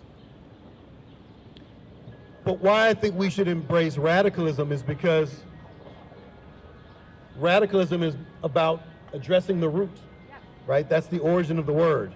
What is the root cause of our misery, of our collective misery? And also, what is at the root of our joy, of abundance, of what I call community wealth? All the things that make life worth living beyond money, beyond financial systems. The things that matter most, the things that are at the heart of community. That's what matters. And so when we look at it from that context and we look at fascism, we have to understand that. And also, it sounds like there's an ice cream truck in the video, by the way. I can't be free until you're free. And that electoral politics, and yes, I know I'm going to Congress, electoral politics will not save us. The Democratic Party will not save us.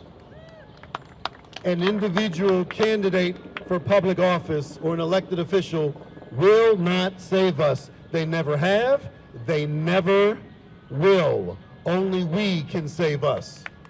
And it's built on community, and it's built in movement. Like, I don't know. I like them. That there's been this new, it's not new, right? But there's been a recent uptick of like black socialists who've embodied exactly what needs to be done and said, right? On this recent election cycle, right? You have Daria Lisa, you have Milat, you have Chris Rabb, you have Hartzell. There's a number of different black socialists who've been running for these seats. You know what I mean? That have been saying these things. And I think a perfect example of like what I'm talking about is like how you have breaking points who were grilling like Chris Rabb over whether or not he would support platinum. You know what I mean? Like That's insanity, right? You have the Podjons being like, listen, Claire Valdez, good. You have Brad Lander, good. But like, have you considered the fact that Daria Lisa, too radical, too bad? You feel me? And just the way that they are treated is, I think it's just gross. He's great. I really, Summerlee runs for Senate. There she would kill it. Yeah. Summerlee is great, right? Cori Bush is great. Jamal Bowman's great.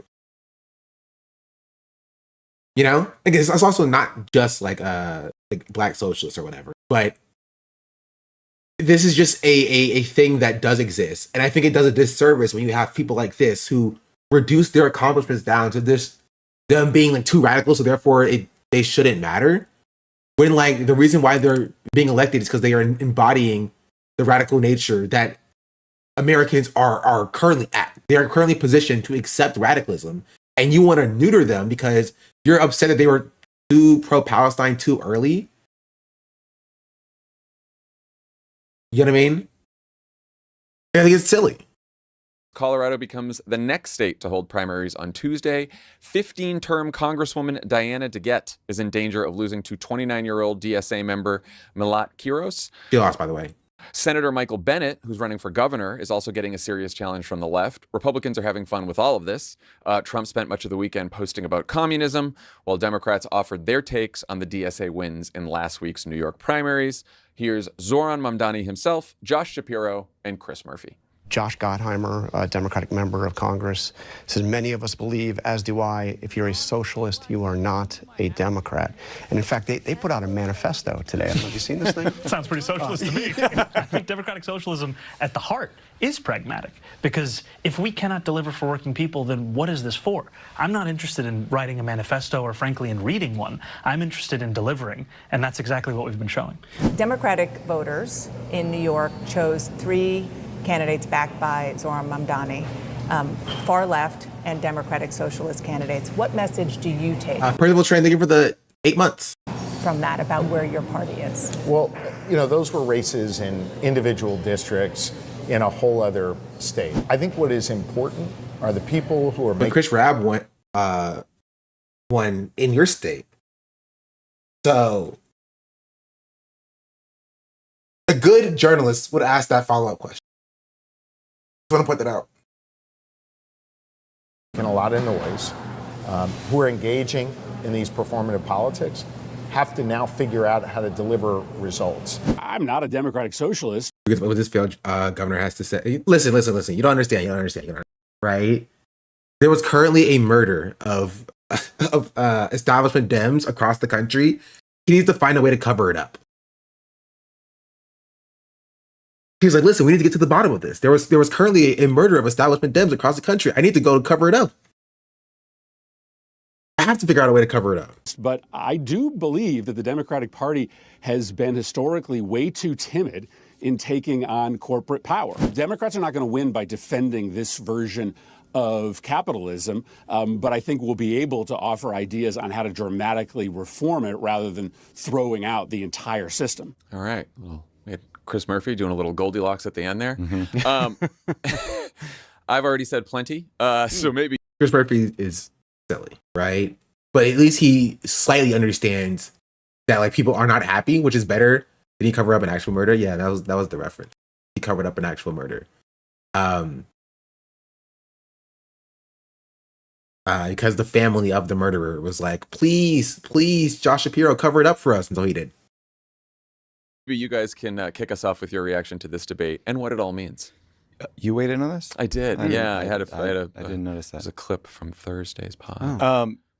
Look, for what it's worth, slot me into the Murphy camp. I mean, I think my big takeaway from the New York elections is how much voters hate the establishment and the status quo. And I think that is not new information. Every poll we've seen is like... In my scale of like where I would rank the Podjons and like how savvy and, politically aware they are, I think Tommy ranks at the top. And it's not even hard to put Tommy at the top because the other two are so stupid. No offense. Maybe a little bit of offense. Rate the hair. Oh God, it's even worse. I don't know. Like, both of the Johns are they're just so like, just a little pragmatic at least. Yeah. Never seen this way in my life for real. His forehead's a bit. Oh, the foreheads are big. Close mine a little bit, which is why you can't see it. People really hate Trump. They also hate the Democratic Party. Things are not great because people are pissed. The results, I think, hammer home just how angry voters are and that they are happy to trade a powerful incumbent. There is a third one. His name is not John, though. Is Tommy the one that does international politics?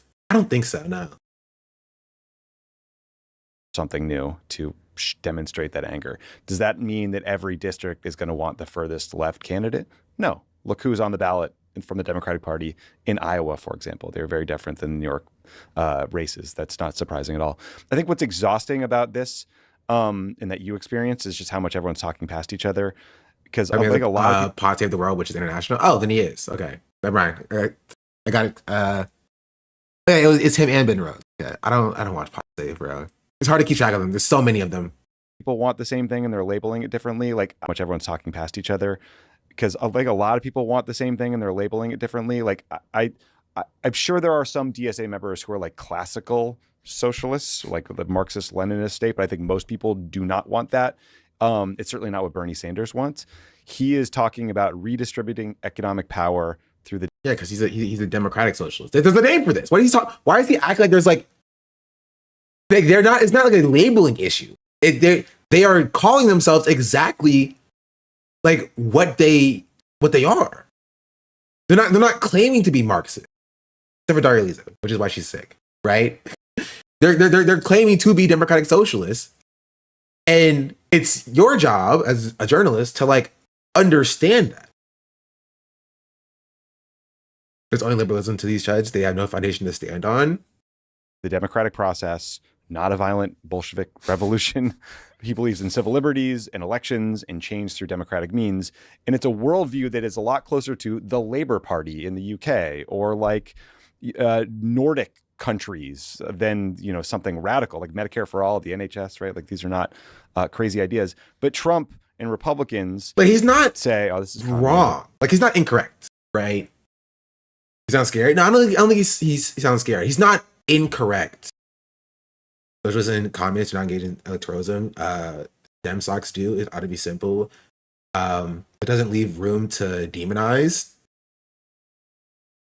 Right? This is all about drumming up. Which is why, like, they're gonna call you socialist anyway. You might as well just be social.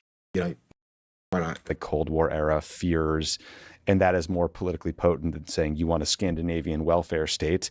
But I think. Yeah, no one goes after the Scandinavian welfare states. Well, they got all that gas social money. democracy is the term. Yes, in a country with a two-party system, this is inevitable. You're going to have a huge range of opinions within the party, from DSA to DLC. And I think if we want to effectively fight back against Trump, we're going to have to find a way to work together. That's the point that I think he's making. But he's also like kind of demonizing like a Bolshevik revolution as if a armed violent revolution in this country would like, is not what people have an appetite for. I mean, it's like the American Revolution was built foundationally on the concept that like armed revolution is necessary in order to maintain freedoms and rights to a certain extent, right? And violence does happen and does occur through what the government institutes on the populace. Like that doesn't also exist. You mind explaining real quick who these people are and why people listen to them? They're white podcast people. Feel any good? I mean, I would challenge you to remove like good from your framing of like organization to more about like, is there something that can benefit you in your local community from an organization of what they do? Kind of like how I would frame. And if that's not the case and you don't view it that way, you are free to start a chapter, right? Or you're free to start a chapter of a different organization or join a different organization, right? And so I think it should be less about like how the national apparatus of an organization is good or not, but it's more of like, do they do work that is effective in your local community that helps protect the people in your community? Right? Because if that is the case, then theoretically that would grow into a wider, more effective movement as time passes. In my personal worldview. And kind of bridge some of these gaps and find common cause on things. And, you know, which is where literally the kind of seeing Josh Fight or Flight Gottheim- and Establish Dems are trying to fly away as Amos and progressives brought a gun. It's kind of funny because I did see a tweet from a person on Twitter about the Constitution. And somebody in my replies was like, Constitution is great though. No, actually, no, it wasn't that. It was in response to Zoran's tweet about the Constitution. He said, I think the Constitution is good the way it is. And somebody replied, he's like, they were like, the same Constitution that allows guns? I was like, that's kind of a funny way to frame it. Like, your biggest issue with the Constitution is that it allows guns? Or kind of you're with us or against us, you're a Democrat or you're a socialist thing, I think is just reductive and stupid and not helpful. Yeah, it's counterproductive. Why are we doing this? Yeah, I mean, He says to John Favreau, who was literally just doing that exact thing. Not the slavery part, yeah. I know that you had sort of said your piece about this, and I found very few responses to what you said about trying to persuade you or kind of think about what you're saying and try to respond to it in a way that was sort of... I do love that liberals see that they deserve that, you know? That is kind of funny, though. Like, also, I'm turning this off.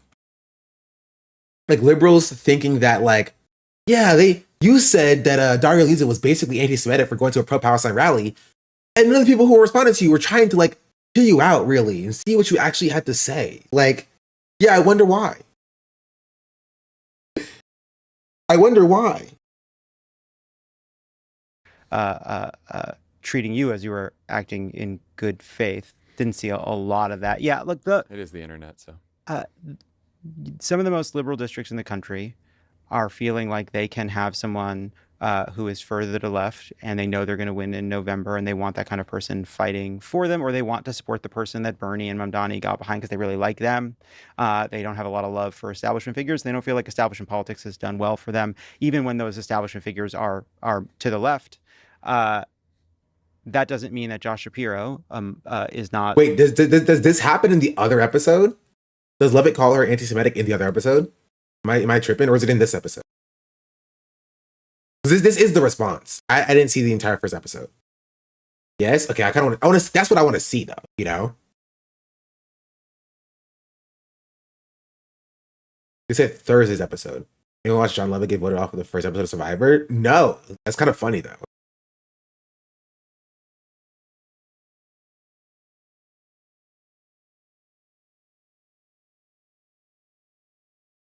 Was it this? Welcome to Pod Save America. I'm Dan Pfeiffer. You're about to hear a great conversation. No, I don't think so.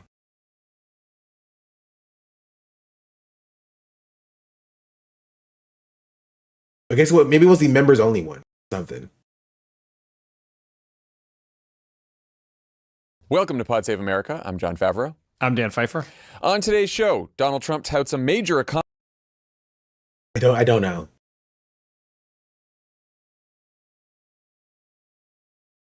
Love it throwing out anti-Semitism about Scott Wiener's harassment at the march. Oh, I did see that. Send me that clip. But I did see that. And people saying that they were saying that it was anti-Semitic to criticize and yell at Scott Wiener. I think that's what it was. I remember seeing.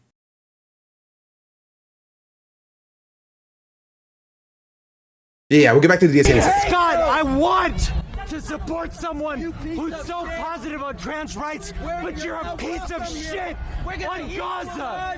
How could you do that? How could you betray queers? How could you oppress people? You stopped being queer the moment you started supporting Israel, you piece of shit! Okay, is this crazy to say? But I think this should happen to like every politician for the most part. Like, you're not going to go to one of the most progressive, right, spaces, like being a trans march or a pride rally, and thinking that you're going to get away with like being for the oppression of other people. You know what I mean? Right? This is like if you were like against BLM trying to go to a pro-Palestine rally. You think you won't be laughed out of there? Like, you have people on Reddit saying, I don't think the trans community should be picking about their allies right now. Other than that, also, I did see Ari's take. The Twitter post to Ari. I don't know her full name, full like a title on Twitter. Right? But I think it was about Chuck Schumer. It was like a very kind of a similar sentiment. They're trying to make it illegal to talk to your congressperson on the street with this outrage. Yeah, that's insanity. Don't worry, I'll just do it from my window. Then ally if he's willing to let people like you die because of their birthplace. Yeah, I'd argue people that are progressive but Palestine aren't actually progressive. Rather, they tolerate progressive efforts as long as you're not criticizing their favorite intolerance. Oh, for sure. I just want to read from Weiner's website what his positions are on Israel and Palestine. He has publicly called the Israeli government's action in Gaza genocide, joining Bernie Sanders and Representative Balint as one of the only 3 prominent Jewish elected officials in the country to do so. He has never taken any money from AIPAC. He has voted no on military funding for Israel, and he supports Palestinian statehood. So that was because he didn't say the word genocide until January, and Weiner said I think that's rightful criticism, personally. That he left the march because the hecklers, quote, were so physically and verbally aggressive that it was impossible for me to safely remain in the park. Yeah, I think if you're following around an elected official who is pro-gay, pro-trans at a trans-supporting event, and you're yelling at them and saying you're oppressing queers because of your position on Israel, even though your position on Israel is that you believe Israel has committed a genocide in Gaza, then what you're doing is being an anti-Semite. What? Okay, even in his own description of the events, he didn't even mention that Scott Wiener was Jewish. So that doesn't make any sense. Okay, I'm gonna go back and play his description of the events. And they could have just inserted anybody else. You could insert like, I don't know, like Raphael Warnock, because he also had a bad take about Israel a few days ago or whatever. Would that also be anti-Semitic? It would follow in his description. Somebody who's just like pro-gay, pro-trans at a queer event, yelling at them. Would that also be anti-Semitic? I don't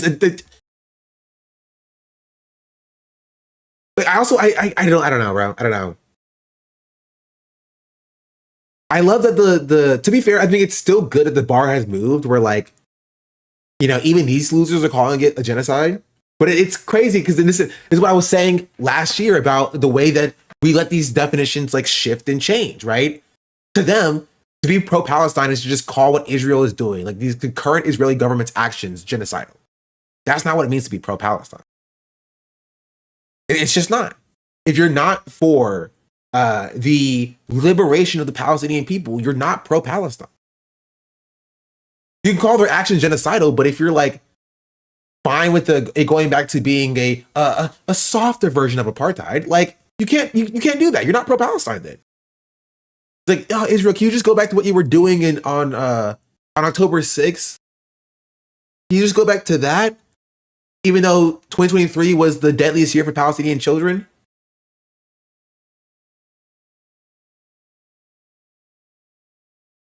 That it was impossible for me to safely remain in the park. Yeah, I think if you're following around an elected official who is pro-gay, pro-trans at a trans-supporting event, and you're yelling at them and saying you're oppressing queers because of your position on Israel, even though your position on Israel is that you believe Israel has committed a genocide in Gaza, then what you're like, again, that's like step number 1. It doesn't make you like an infallible ally.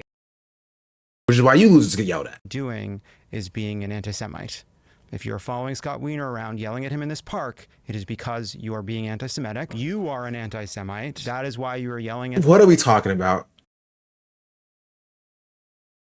What are we talking about?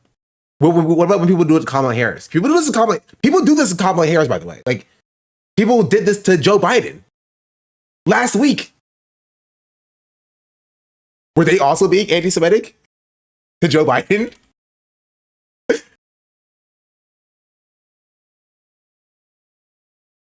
Like,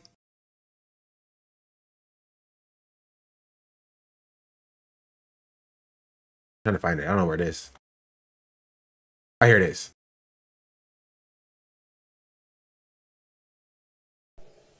It's a battle that's never truly over. Or they hit him with the Genocide Joe. And well, look.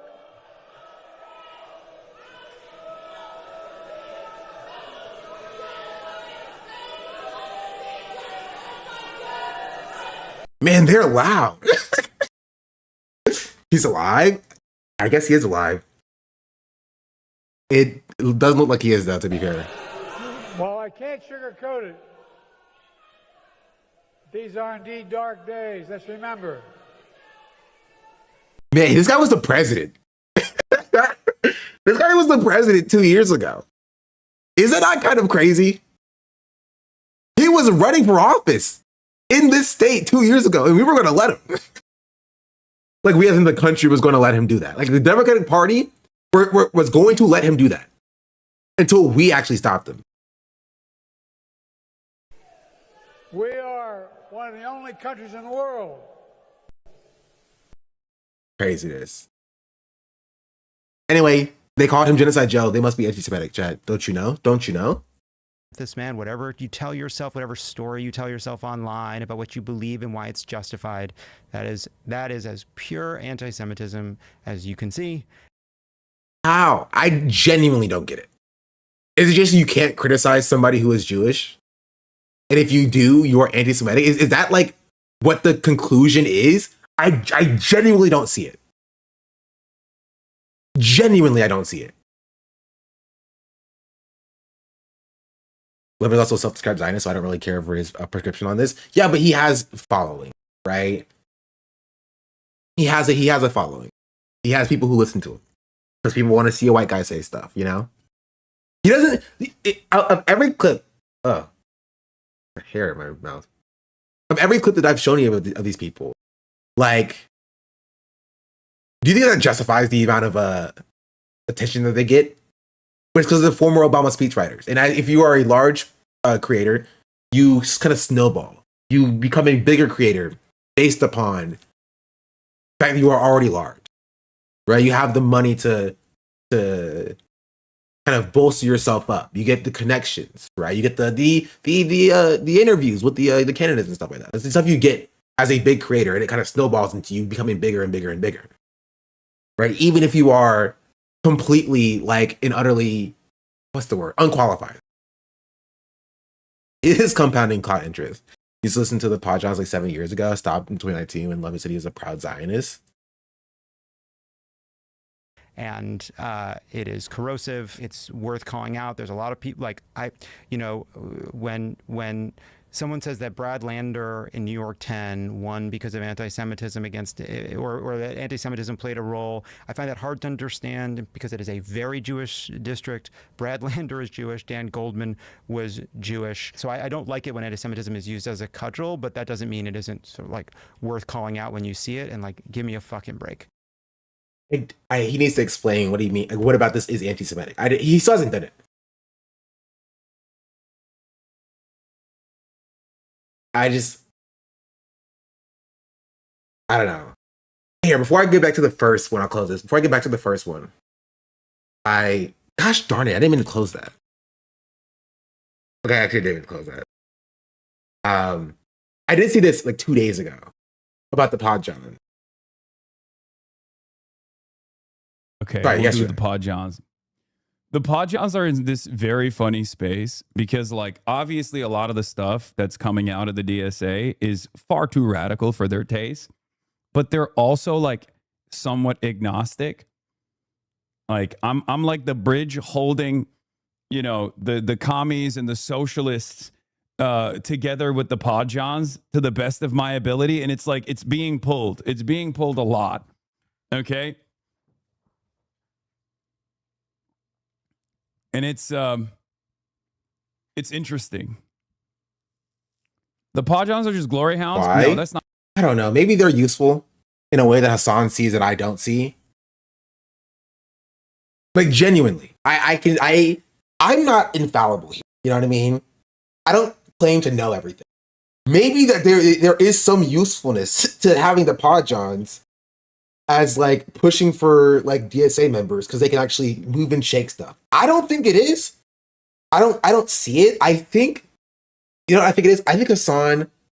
So I think any white man is useful. That's never not been true. Now I don't even know that's the case, right? I think it's more personal. I think Hassan likes that the pod johns will defend him, right? And I get that because Hassan gets a lot of undue hate, you know. And so I think Hassan is like, I'm not going to throw my allies out when I'm getting attacked from all sides from people who like hate me and call me a terrorist. And I get that. I do understand that. You know, they don't even defend him like that. They defend him a little bit. I think the attitude is what's good for Hassan's growth is good for the movement. I can't refute that, to be honest. He does boost the movement. Well, I see they are wrong now, but you got to give them the space and allow them to be wrong. More importantly, don't correct them either, or they will also leave. Yeah, he defends Plattwater and doesn't even acknowledge him. He doesn't even acknowledge him. I think his defense of Plattwater is different than his defense of the Podjons. You know what I mean? I think I will stand on this. I don't think Hassan likes Graham Plattner as like an individual person, right? I think Hassan like wants Graham Plattner to win because it would help the overall like, you know, discourse about like progressive policies can win in Maine or whatever. And so I think it's a lot less personal. I think it's interpersonal. Not interpersonal. It's impersonal than that. You know? He genuinely believes that the guy is a radical. And maybe that may be true, but I don't think he like. I think his defense of the Podjons is different than that. Because he doesn't think that like the Podjons are like radical. He just doesn't hate Plattner like liberals do because he sees a tool in him. Yeah, but I think he should hate Plattner because Plattner sucks. That's just me personally, though. I think everybody should hate Plattner because Plattner sucks. Right? That's just my personal view on it. Does Plattner even see that tool in himself? I don't think Plattner thinks about anything, to be fair. I don't know if there's anything going on up there. To be entirely honest, I don't think he's thought that far away from it. That far or that deep. Love Plattner or read birthday cards. I'd rather jump off of a, you know, whatever, you know. Just consider whatever I was going to say. Anything but that. But as a lesser evil guy, and if the choice is an imperfect left adjacent or Republican, it's the easy choice. Well, that's not what we're talking about. We're not talking about like voting. I did see a stupid take this morning that said, you voted for the Democrats or I don't know if it said a Nazi or like, you voted for like a war criminal. So that's worse than like liking a war criminal or something. I was like, because I think the let me see if I can find it. It was such a stupid take. I didn't even think about it. Let me see. It was about the DSA or something DSA adjacent or something like that. Don't remember what it was for.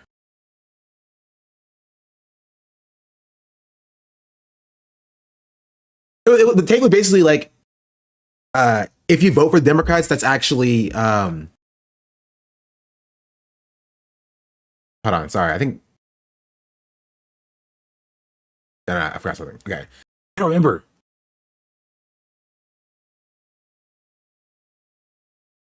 Oh, where's it at? I saw it this morning. I know I did.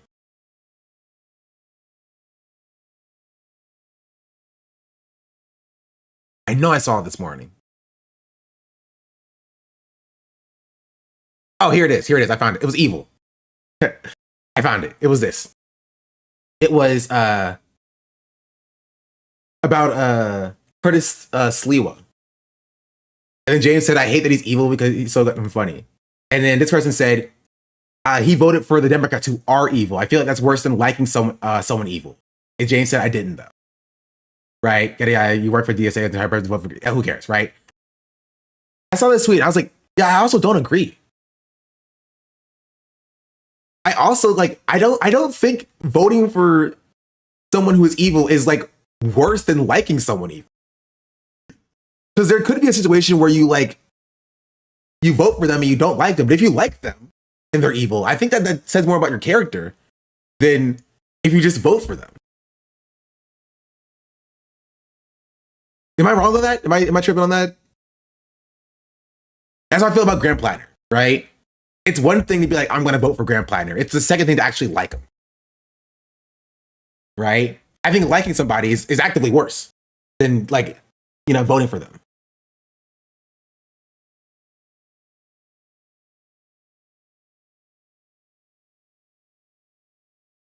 Why would you like someone and not vote for them? This hypothetical makes no sense. Yeah, it's strange.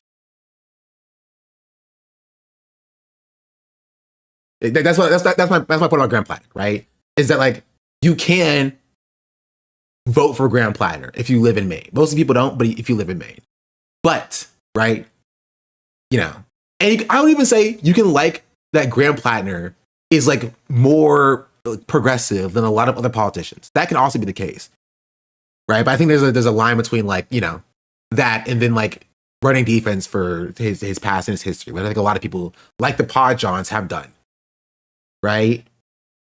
But they also hold over the past and history of like Daria Lisa because she was pro-Palestinian too early. Does that make sense? There's middle ground for us leftists that require us to break the political apathy of half the country feels. If Platter can help get chill white men to discover it, we must use it. Yeah, that's not a real thing. That's not a real thing. It's just not. This is just identity politics for white men. It's not real. It's not a thing. That's not a thing that happens.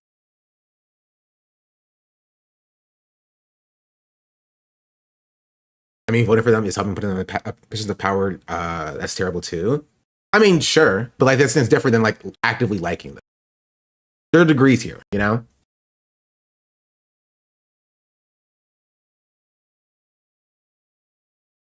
are degrees here. But degrees here, I mean the degrees that I'm earning as a grad student. W. I don't know which one I was watching. Oh, we were watching. Not true. I give them credit where credit is due. They were early on Abdul.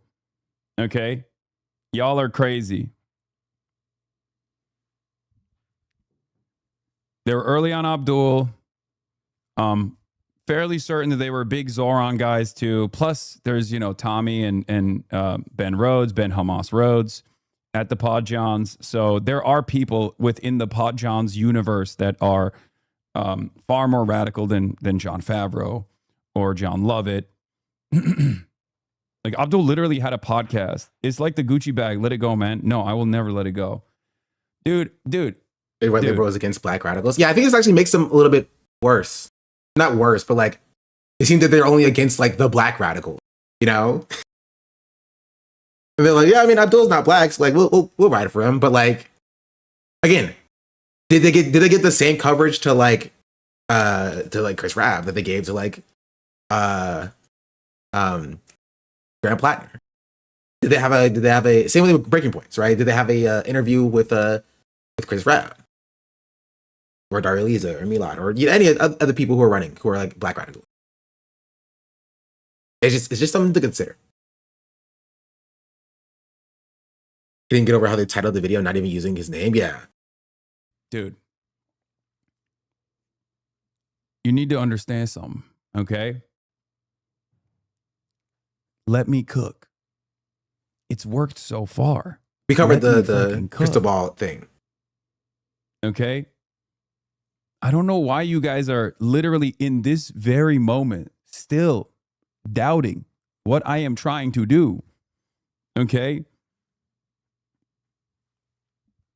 My position on this is clear.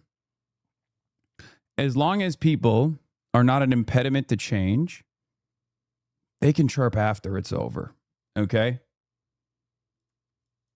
I was a Pod Save gal for a long time. You're definitely a bridge from that universe. I used to listen to the Pod Johns and Brian Tyler Cohen. The Pod Johns are redeemable. Yeah. I mean, like this is my issue, right? This is my issue. And the issue is that like they're not even like them being redeemable benefits them. Like they get rewarded for having shitty, stupid takes, right? And it being on the wrong side of it. And they get away with being rewarded for being on the wrong side of it. You know what I mean? I mean, they're objectively being an impediment with change. We're defending Scott Wiener and attacking activists.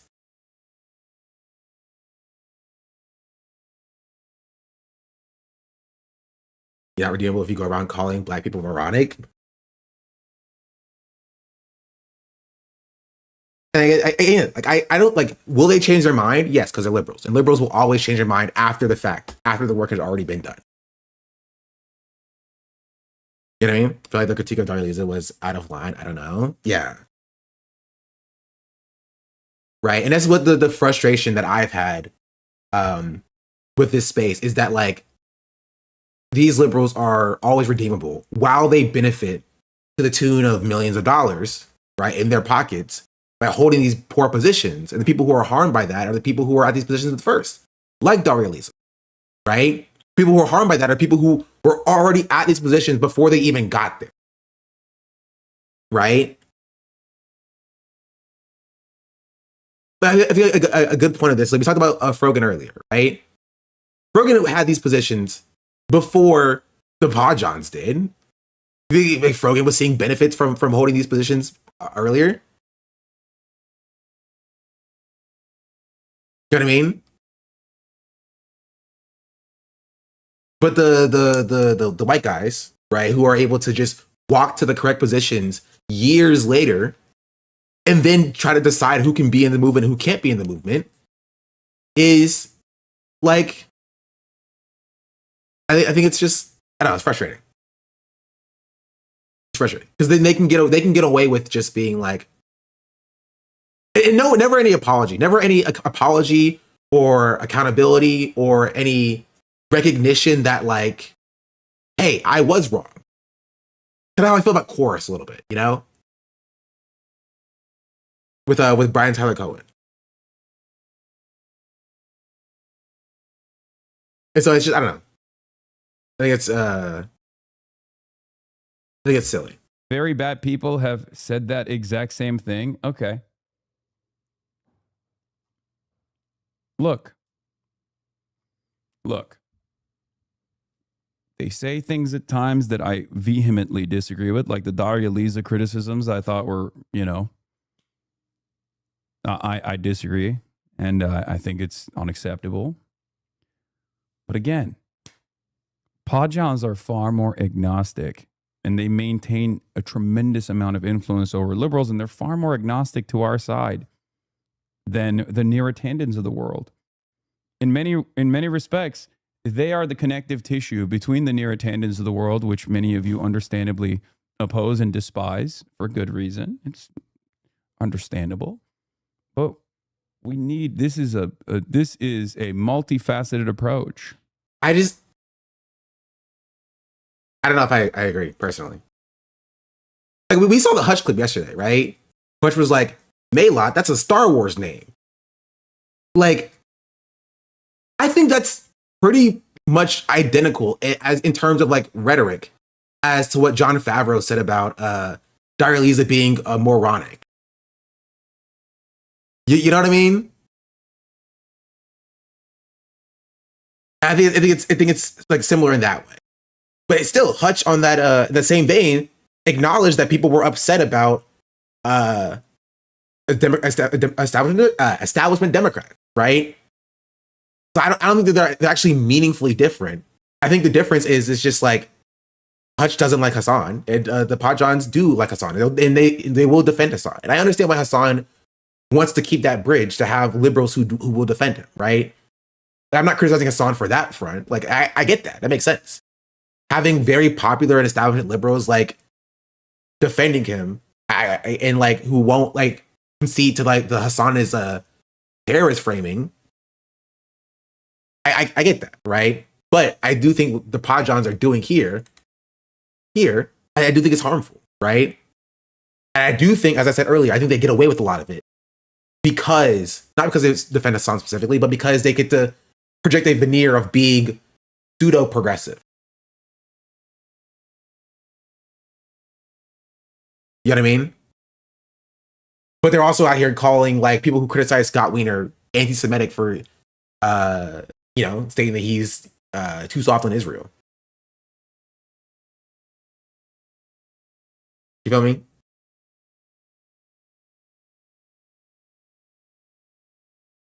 One of the most popular.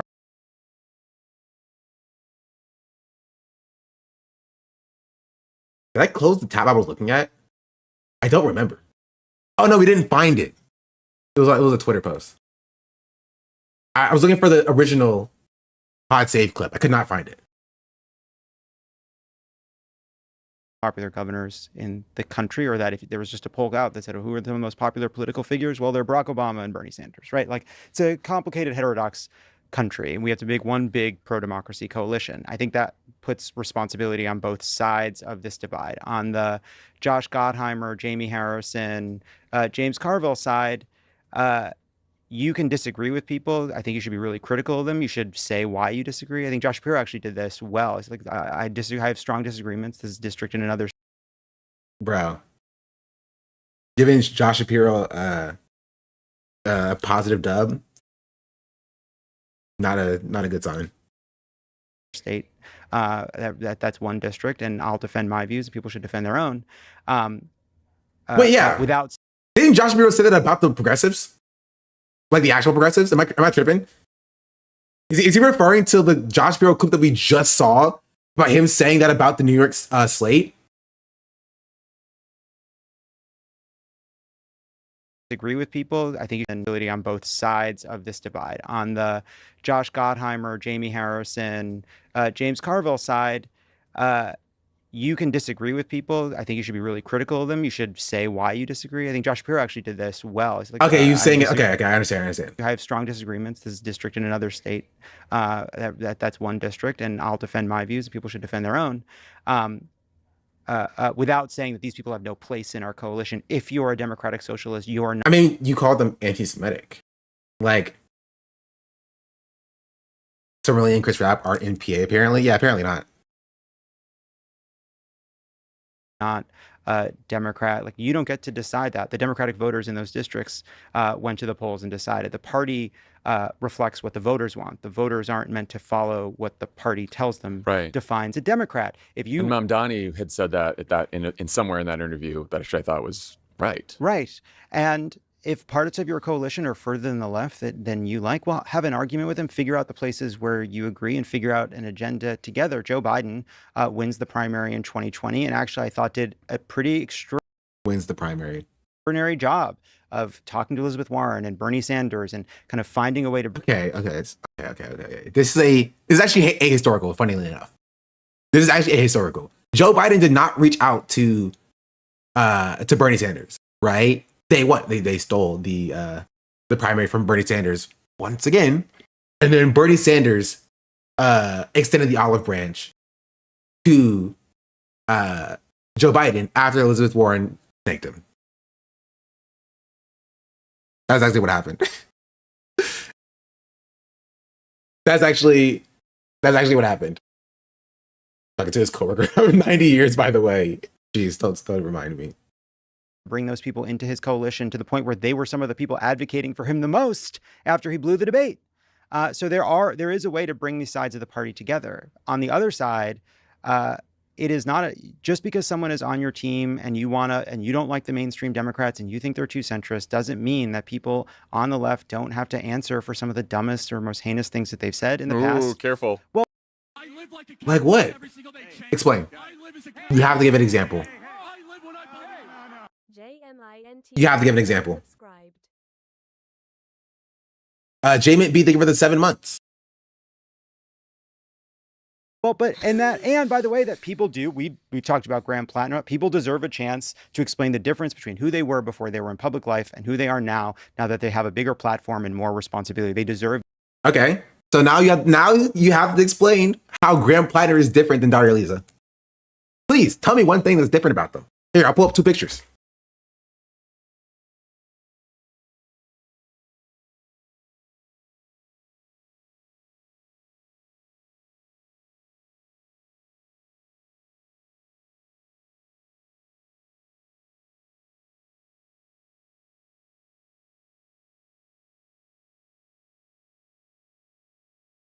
Please tell me the difference.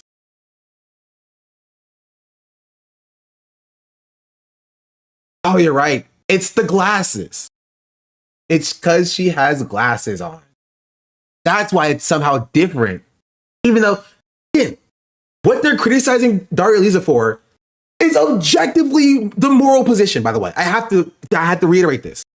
They are criticizing her for having the objectively moral position before they did. And they have more smoke for her going to a rally for Palestine on October 8th than they do about this guy who has a Nazi tattoo, who is a former Blackwater mercenary, who joined an illegal war, right?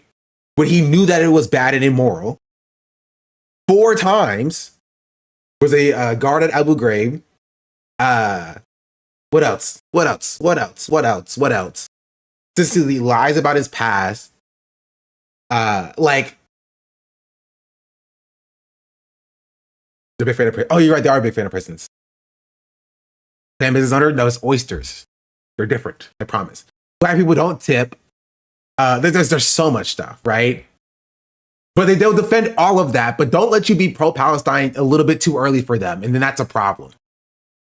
That chance, but also that is a responsibility. You are part of a coalition. Speak your mind, say your piece, but also know that, like, yes, sometimes Republicans are going to take words either in context or out of context and try to paint people that you should also want to win with what you have said in the past. It's just it's collectively doing what is, I think, the work of being part of one big fractious team.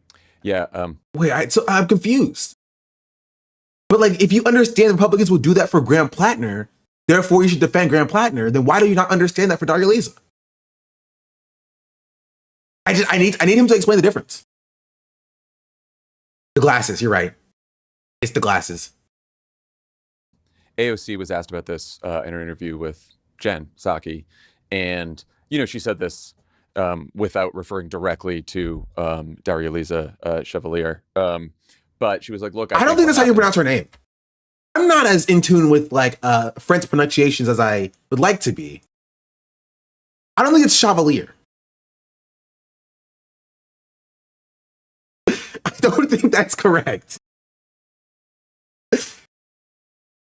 Is from my experience, when you actually take these jobs and you go into office, the weight of the office and the weight of the job, it does change you, and it gives, it makes you realize the responsibility you have, which is, what I said on Friday is, look, she has these views that she just articulated a week before the election, not in her old tweets, a week before the election, but... Wait, what views? These jobs and you go into office is, from my experience, when you actually take these jobs and you go into office, the weight of the office and the weight of the job, it does change you. Have you heard about Graham Plattner making the makeshift grenade launcher after the government banned them? That's kind of funny. No, I did not hear about that. And it gives, it makes you realize the responsibility you have, which is, what I said on Friday is, look, she has these views that she just articulated a week before the election, not in her old tweets, a week before the election, but maybe she'll go to Congress and vote in a way that doesn't align with some of the more extreme positions, in which case, great. Why would she do that? Her extreme positions are good, actually. Why do they want a politician to be elected and then lie about what they actually believe? She was elected on what you called extreme views.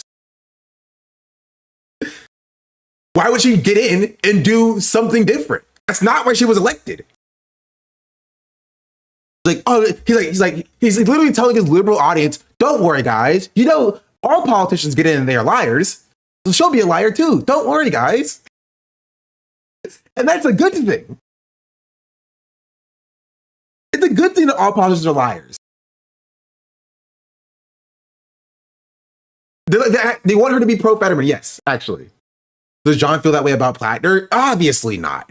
He does not. Because I think these people are racist. I'm telling you. Right? And I've been saying this for a while. That I don't like to keep saying I've been saying this for a while. Right? So I probably will stop saying it at some point. But I've been saying that the Black radical tradition is ripe to be cultivated, right? To be the most radical people in Congress. You know what I mean?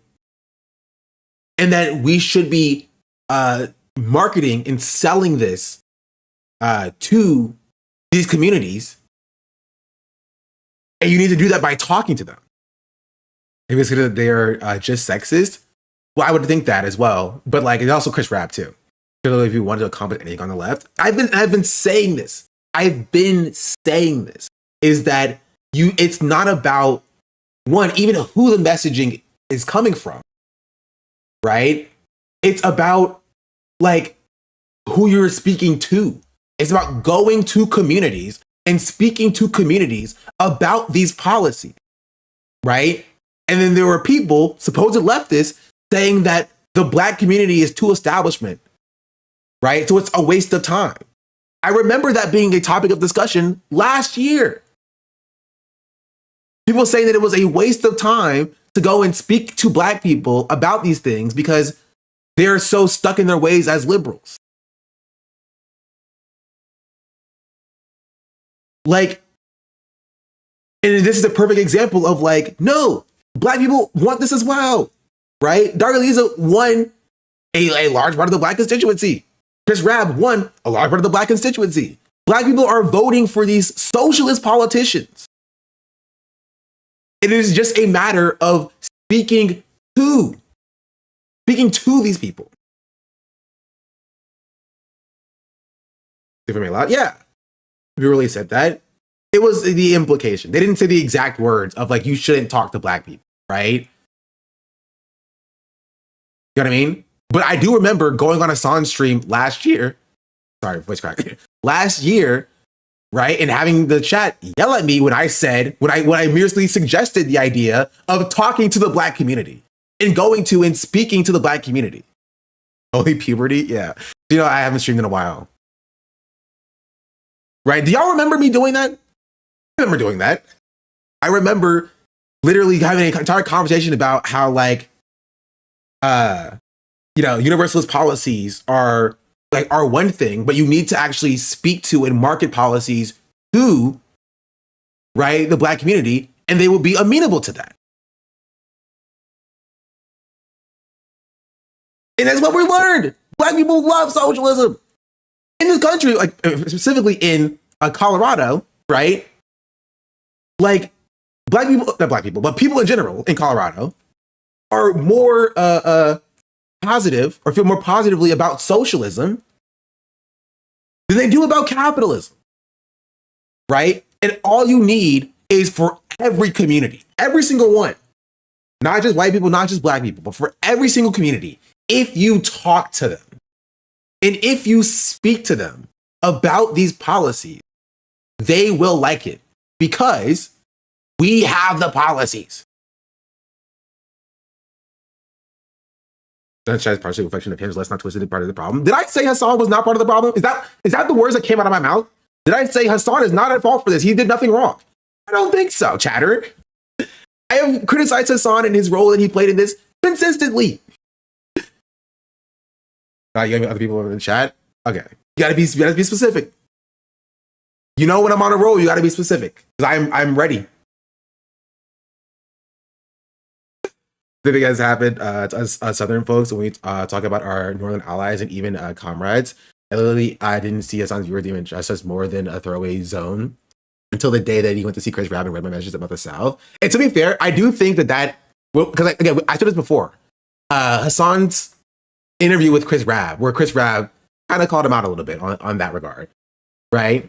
I do think he's internalized that to a certain extent, but like, yeah, maybe I shouldn't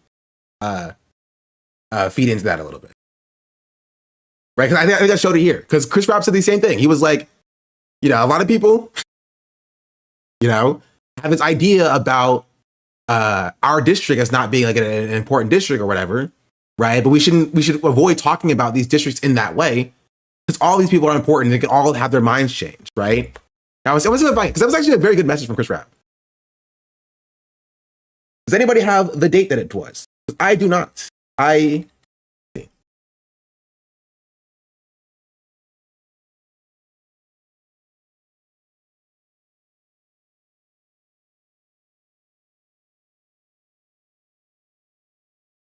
All right, so we got a silly one. Okay. In 2022, Pennsylvania had to choose between a victim. Oh no, this was after. They cut out all the stuff. Oh, here it is.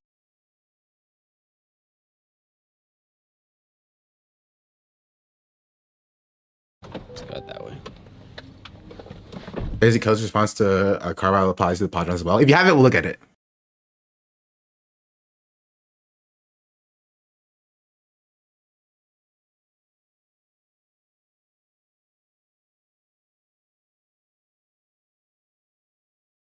Of that experience.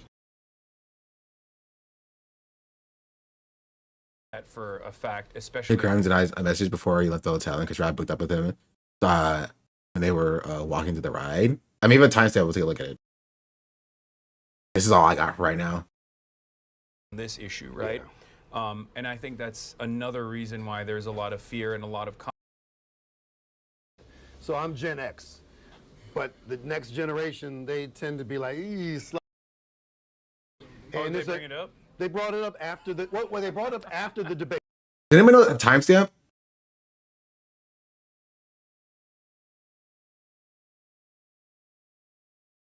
I go to the stream itself. I'll find it one day. Streams expire. It's when he was talking about how some people like overlook certain states or certain areas.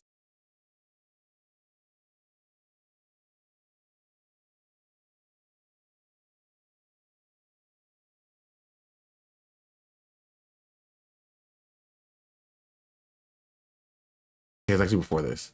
Type it in, typed in Pennsylvania, you might find it. Yep, I might, if it comes up. Oh, yeah, it's 52. Oh, I was close. In Pennsylvania, they'll say, Average white person from Americans, and I feel like it creates an environment of anger and resentment.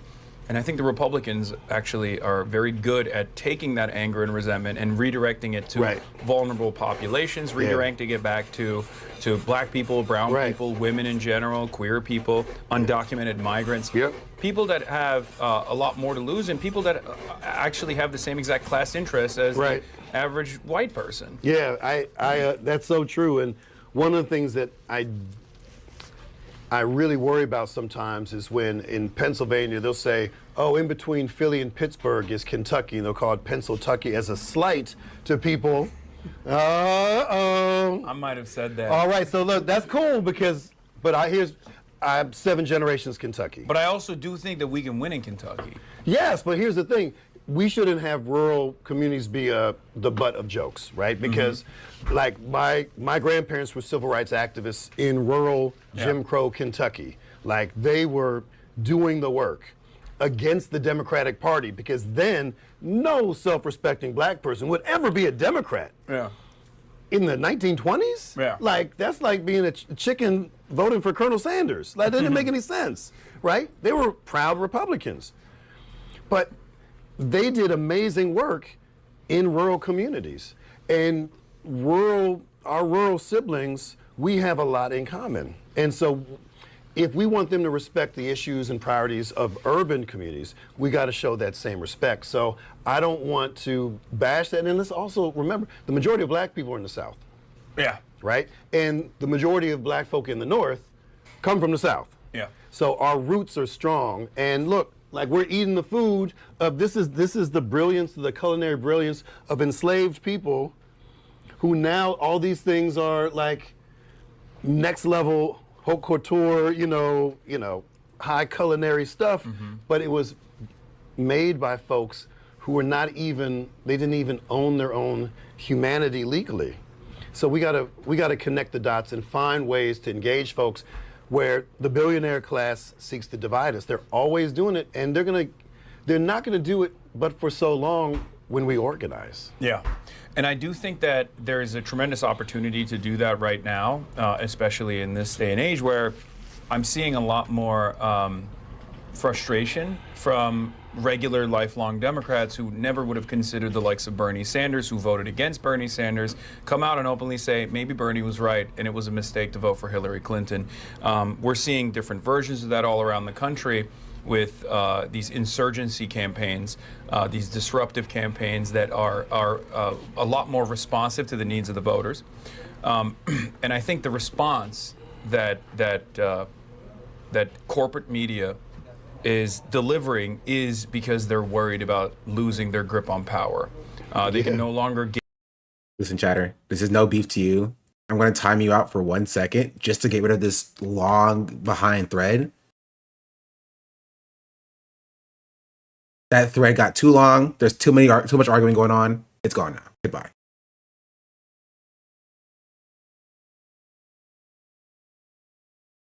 Insanely too long. I'll let y'all go out for a little bit, but now y'all are taking up space for my amazing point that I'm trying to make here.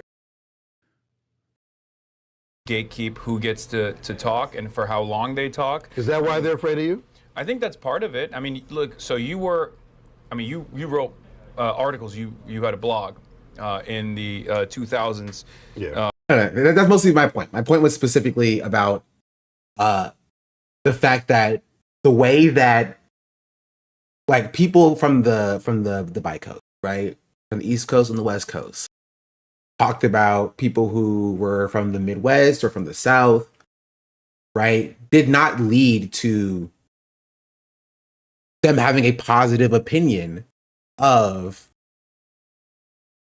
like the general movement holistically, right? But when you start speaking to them, when you start talking to them and addressing their issues, not like they don't really matter, right? But like, hey, what are your issues?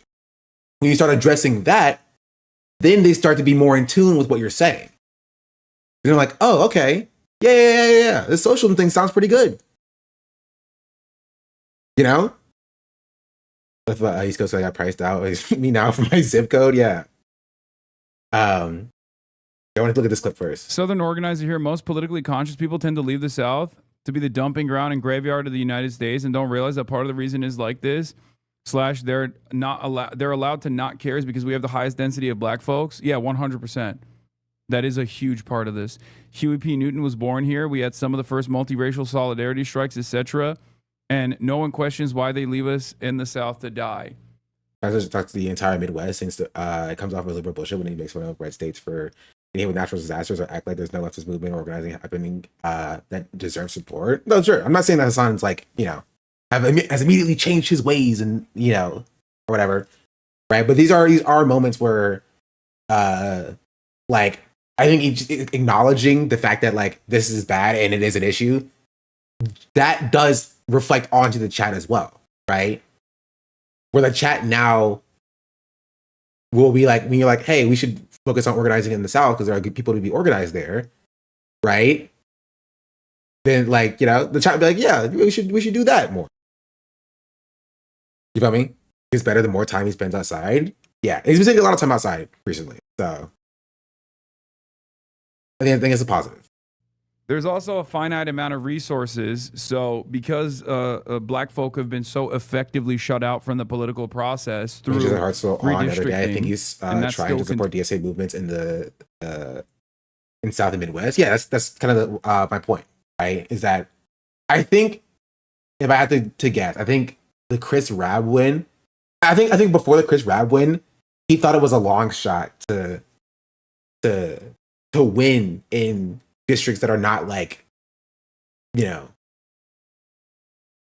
hugely like urban strongholds of like the Democratic Party, where the DSA has these like huge and massive movements, right? And I think after Chris Rabb won in this, I don't want to call it an upset, but like pretty handedly as an open like black socialist, I think that gave him more what's the word? There's a word for this. Conviction, motivation. I don't know what the word is. I can't think of it. You know what I mean? If you want to have hearts on, let me know. I know you don't do interviews very often, but would love to help organize that. I don't know. I might start. Maybe. I don't know. I think a big part of why I don't consider doing political interviews is that, like, one, I don't think it would be particularly effective. right? So I won't like interview like, insert random politician here. I'd only do an interview if I think it's something that would be useful to talk about in general. Like, could there be something to be gained by me speaking with this person about this specific thing? Does that mean we didn't DM Zoran back? No, I DM'd Zoran back. But what about regular interviews with journalists or advocates? Depends on the topic of discussion.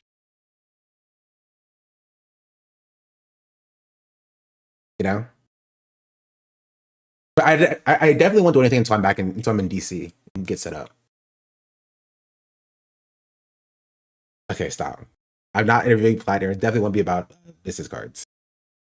This topic is one that I'd love to hear brought up more, for example. Yeah. I think part of it comes from insecurity a little bit on my part. It's just that, like, I don't think I'd be an effective, voice in the chorus of voices to get people elected, I don't think that it would be particularly effective. But, see the budget dropped in North Carolina finally, and it's crap. Shocker. I did not see that. I did see we have a new mayor in freaking Charlotte, though. When the DC starts streaming at Jason's time slot so I can humble him for real. My time slot won't change if I even keep streaming. I do partially kind of want to set up a little studio setup. Maybe I'll do like podcasts or something there. Who knows? They find a good barber in DC. It took me years when I first moved to get a decent one. There has to be some. There'll be some around. Or I just cut all my hair off. I'll do it eventually. The pod Sean's. That's pretty funny. Don't. No. Did you cry when they traded LaMelo? No, because I don't pay attention to sports. Anyway. Continues obviously to this day, as we saw in the case of the Louisiana Supreme Court decision, that it's today as we process through redistricting, and that still continues obviously to this day, as we saw in the case of the Louisiana Supreme Court decision, that it's a impossible hurdle for the Democratic Party to climb, and therefore they don't give a shit. That's what it is. That's 100% what it is. Yeah. I believe. But keep in mind, remember who was the first person to say you should organize the South? And it was me. That's right. I said it before anybody else said it. No, I'll take it though. I like that Black socialists are getting some shine. I replied to this person on Twitter a few days ago or a few weeks ago. I don't remember when it was. It was a while ago. The tweet's gone now. But it made me mad when I saw it. It was this tweet that basically was like, this white guy went in a district of POCs. So yeah, identity politics is dead. I was like, then I said, what was this idea that white men couldn't win non-majority white districts? White people have always been and are still overrepresented in Congress by a wide margin. There has never been an issue of electing a white guy in like the history of American politics. Is this the New York race? I don't remember, genuinely. The tweet's gone now. But like, it's just kind of clear there, Ryan Grimston, stay away from that crowd. It was in New York. It was just weird because it's just like, white men never had an issue of winning in this country, right? Or even non-majority white districts. Like, this has always happened, right? What wins is one, policy, but two, communication. There's only two things you need to win as a politician in this country, including socialist politicians. You need to have one, policy, and two, communication. You need to speak about your good policy and market that to people. I'm going to marginalize. You didn't know? No, I obviously knew.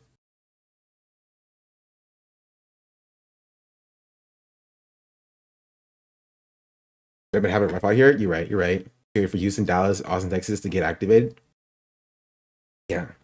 I do think right? If you want like a white guy winning to be, just show that you can win, I think Oliver Larkin is a better example of this than Graham Platter is. Right? Because like Florida's just a more red state than Maine, right? So if Oliver Larkin wins, I think that means more for like showing how socialism can win in like rural areas or like red states than like anywhere else.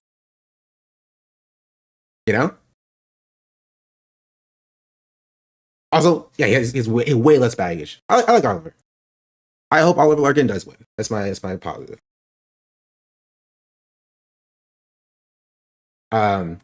He also and speaking on this as well, I think I watched a song yesterday talk about Julie Gonzalez. I think that's her name. Colorado.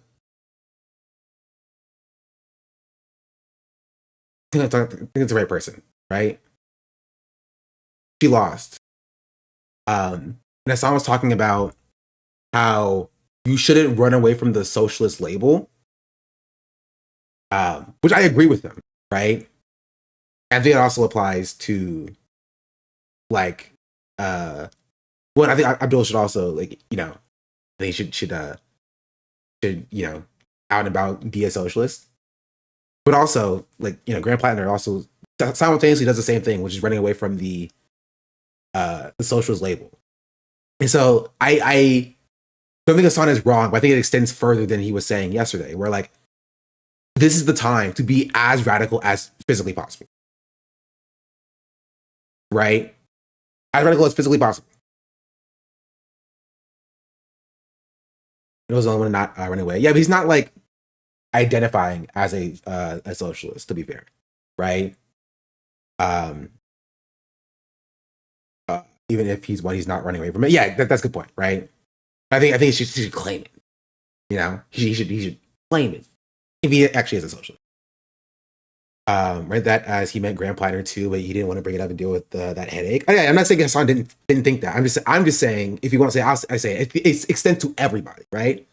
This is the time to be as radical as possible, right? You don't have anything to lose. Honestly, I think a part of the reason why Strickland didn't get as much shine and didn't win is one, there was too much discourse surrounding his race. There was just too much like fracturing in like the San Francisco DSA.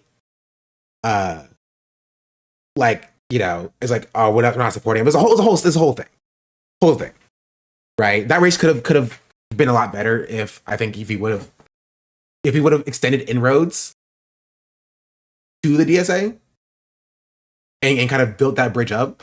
But that's a wider conversation. Nobody was talking about his positions. Actually, there were some, but it was mostly discourse from leftists.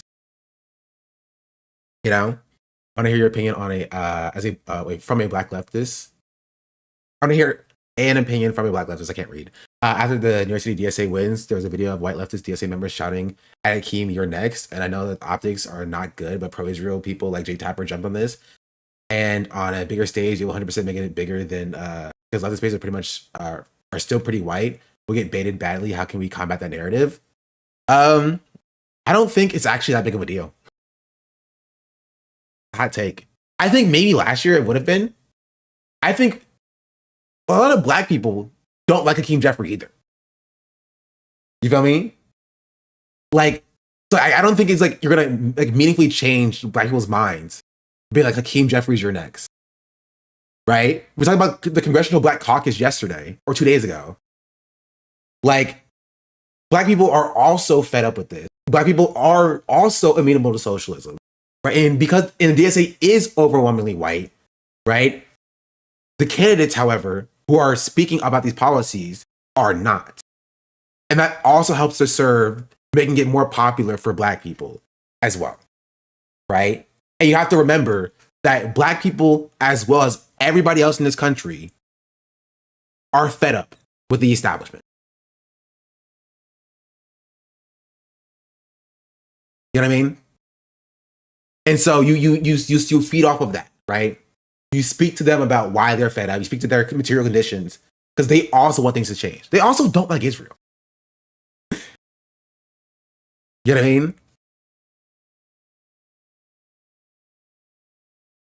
I saw a post saying it was bad optics for a bunch of white dudes saying that to Hakeem too. I don't think anyone's took it seriously because it's not very serious.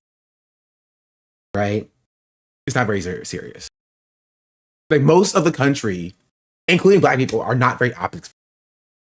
Like they tried to do it with Kamala Harris, being like, oh, well, you don't want a black woman to run, but like with the black women who are currently thriving and winning their elections, it just doesn't really work.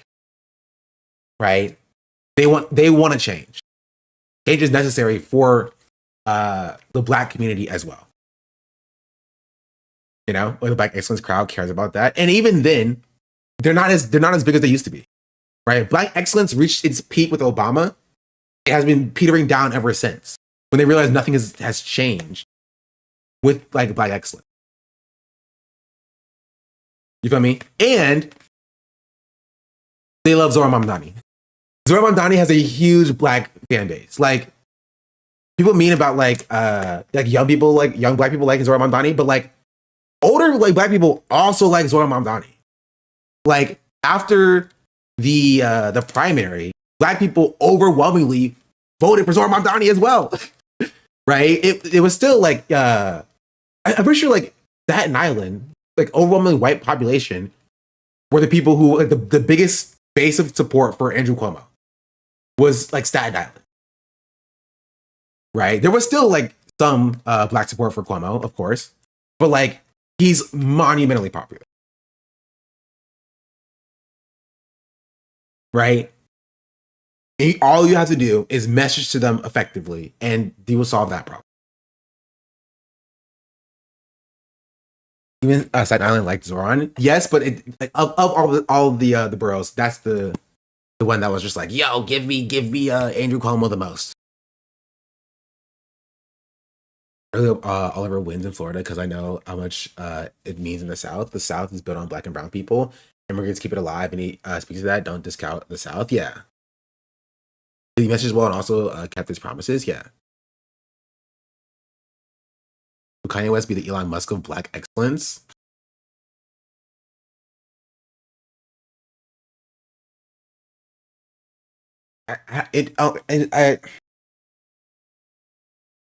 In what way? Like, what do they even mean? I'm trying to figure it out. Like, I don't know. I don't know what they mean by that. Rich but a Nazi? Well, that wouldn't really apply to black excellence, though. Like Elon Musk is the capitalist? The capitalism? No. Honestly, if you said Jay-Z, I probably would have said yes. I probably would have said yeah to Jay-Z. Jay-Z is to black excellence that Elon Musk is to capitalism. Not Kanye. If I understand your question correctly. To tell you how now that if you want Oliver Larkin to win, you need to join his campaign volunteers. I haven't talked to folks over there. They need all the help they can get.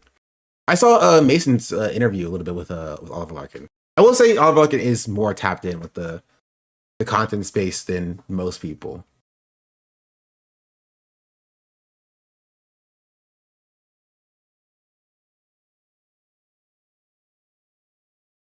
Do you think winning the black vote in 2028?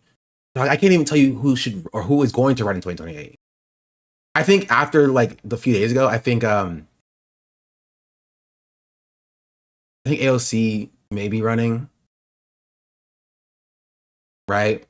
As the late great Professor Young said, Trump's going for a third term or something. I don't freaking know what he said yesterday.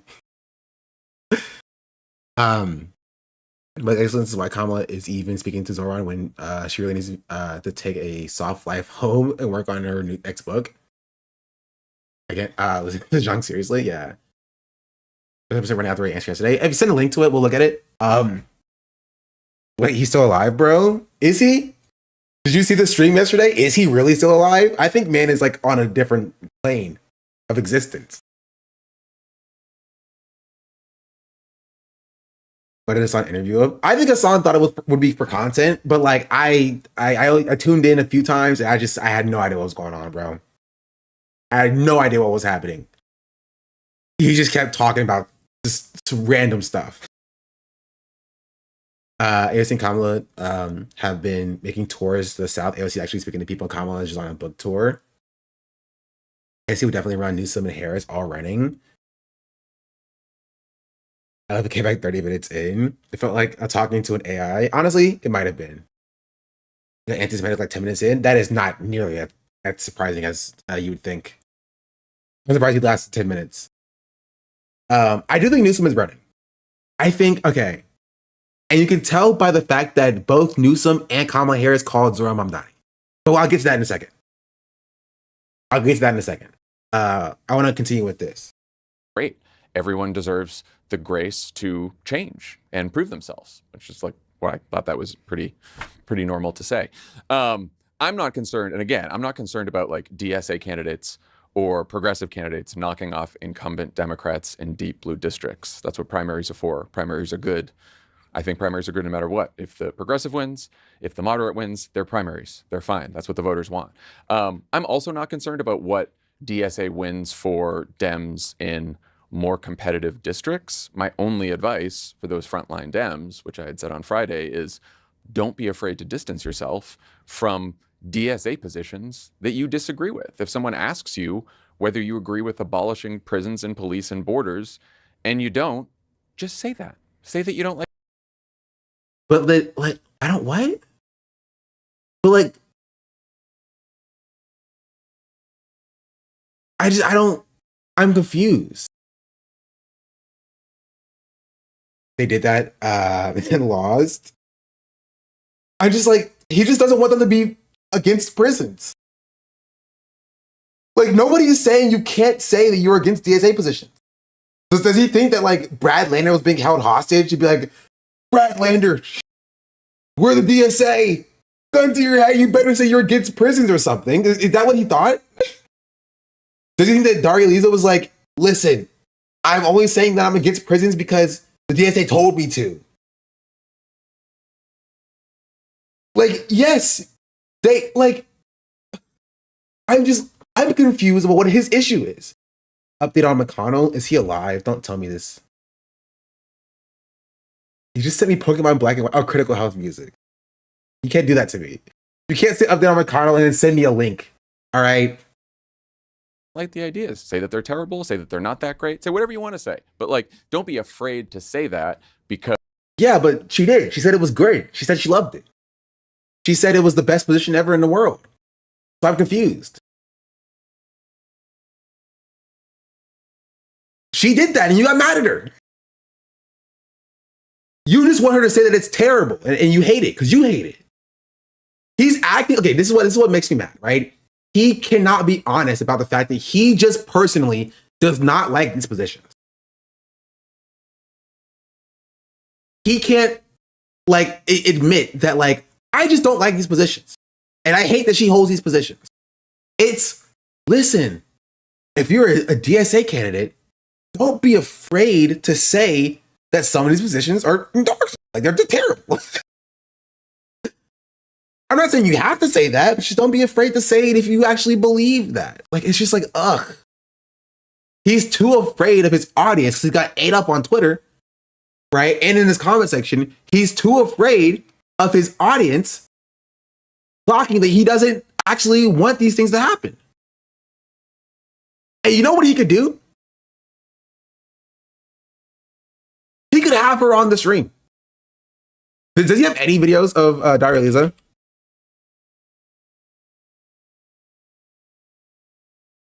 No, actually. No, nothing? What if I did?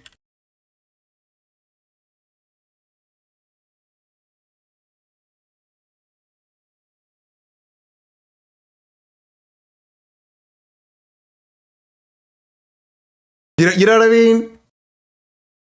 You know what I mean? Like, that's interesting. Yes, it's the glasses. Let me make the search results more broad. Search for black and guess. I mean, also do this.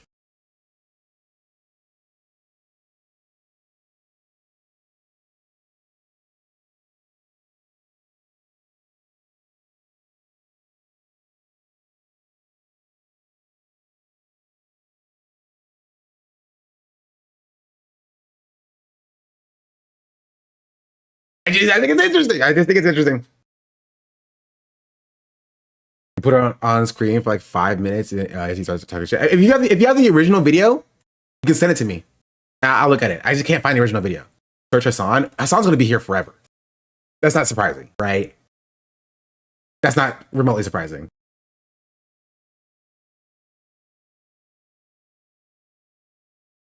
Right? But like, if you have like 8 videos on Graham Plattner, you can't even bring on Daria Lisa to speak about her positions before immediately hating on them. That's my issue. That's my beef. Right? Is that like, you don't even give these people the respect to actually speak on their positions. Who knows? Maybe they asked. Maybe they asked and she said no or something. Are these guys hardcore libs? Yes.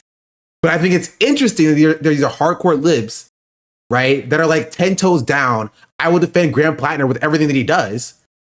But don't say, abolish prisons. Don't be pro-Palestine too early for them. Then they will throw you out the movement. You know what I mean?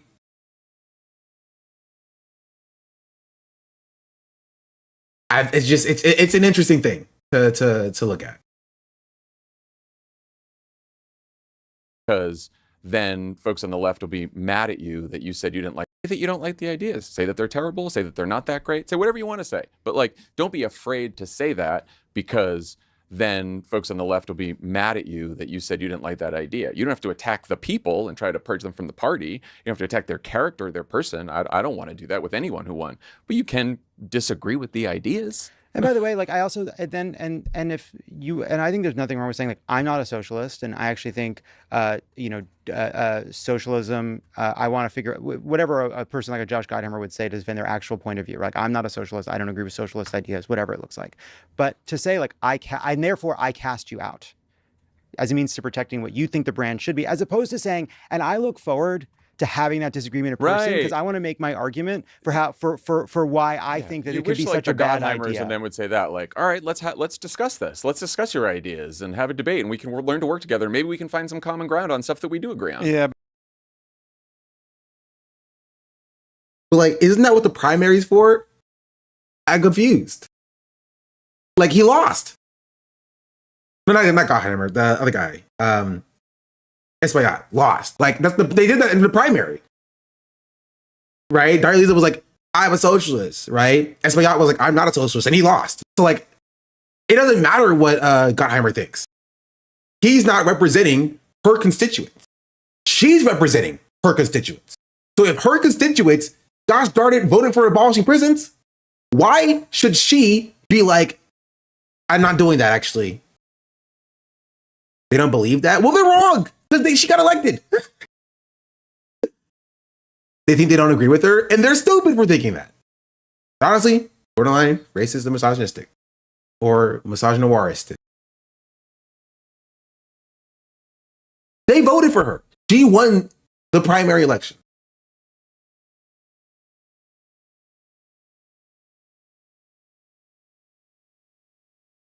Borderline, listen.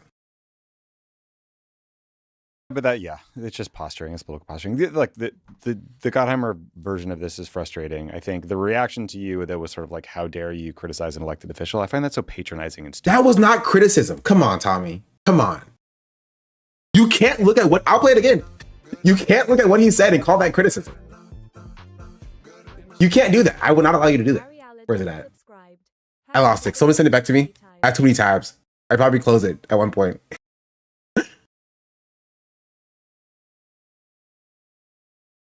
The criticism is just like implying that she's like anti-Semitic for going to a pro-Palestine rally on October 8th.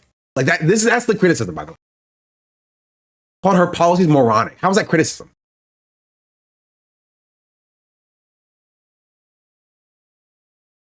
What is the Democratic Party if not its voters? And what we saw yesterday evening were Democrats across the city turning out and voting for a new kind of politics. A slate of 3 candidates endorsed by Zoran Mamdani won their Democratic primaries in deep blue House districts. In the 7th district, Democratic Socialist Claire Valdez won the open seat over a pretty progressive opponent endorsed by the retiring Democratic member of Congress. In the 10th district, progressive city comptroller Brad Lander defeated incumbent Dan Goldman in a race that was largely about Israel. Both men are Jewish. Lander ran as a self-proclaimed liberal Zionist, but hit Goldman on voting against legislation to block military aid to Israel and taking money from pro-Israel lobbying groups. And then the biggest upset of the night, 4-term Representative Adriano Espaillat, head of the Congressional Hispanic Caucus, and the first undocumented immigrant to serve in Congress, lost his Harlem Bronx district in an upset to a leftist community organizer named Daria Liza Avila Chevalier, a Democratic socialist who also believes in abolishing prisons, police, and all deportations. She might be the most left-wing candidate to ever win a Democratic primary in our lifetime. There's been a lot of focus on her old tweets, which she has deleted and mostly apologized for. I'm fine with that. My general position is to give people a chance who want to take back something they said or posted. Certainly would love to take back things that I've posted. Here's where I have a problem. She has not apologized for attending an anti-Israel rally on October 8th, 2023, a rally that was condemned by Zoran Mamdani, AOC, and Brad Lander. The other problem I have, she sat for an interview with the New York. I will say, I don't really care what Brad Lander condemned, honestly, if I'm being entirely honest. You could have left Brad's name off of that. Board last week, where she said she's against all deportations. She's for open borders because, quote, bordering is a very modern construct, actually. She wants to abolish prisons. I don't hear much criticism here. It's just saying her policies in a tone that's like, can you believe it? That's not criticism. How is that critique? Where's the criticism at? I'm sure it comes. Hold on. And refused to say when asked, she got 4 different chances on this, refused to say that a convicted murderer should be sentenced to any jail time at all. Maybe she turns over a new leaf in Congress and like her voting record doesn't match some of these more extreme positions. I hope so. But I think the reason I bring this up is because when Democrats get questions about this, I think the answer is easy and important to give, which is that she currently holds a range of views that go from moronic to abhorrent. Like, that's silly. That's also not critique. He is not at no point critiqued the actual positions themselves. But his response is that if the Democrats get asked about this, not when asked about Graham Plattner's plethora of issues, by the way, right? He says when Democrats get asked about Graham Plattner, they should like double down and defend him, right? But when the Democrats get asked about Darlisa, it's just like, duh, you have to come out as being moronic and abhorrent. Really bad. And not only those views not align with most Democrats in the country, nearly all Democrats in the country, actually most elected Democratic socialists, but like, I don't even think they align with like a lot of the people who probably voted for her. So they elected her. So, sorry, they voted for her. She's not elected yet, technically. She won the primary. They voted for her. They did vote for her. So what's the issue? What's the problem? She beat the establishment guy. They would rather have her than him. I don't know what the issue is here.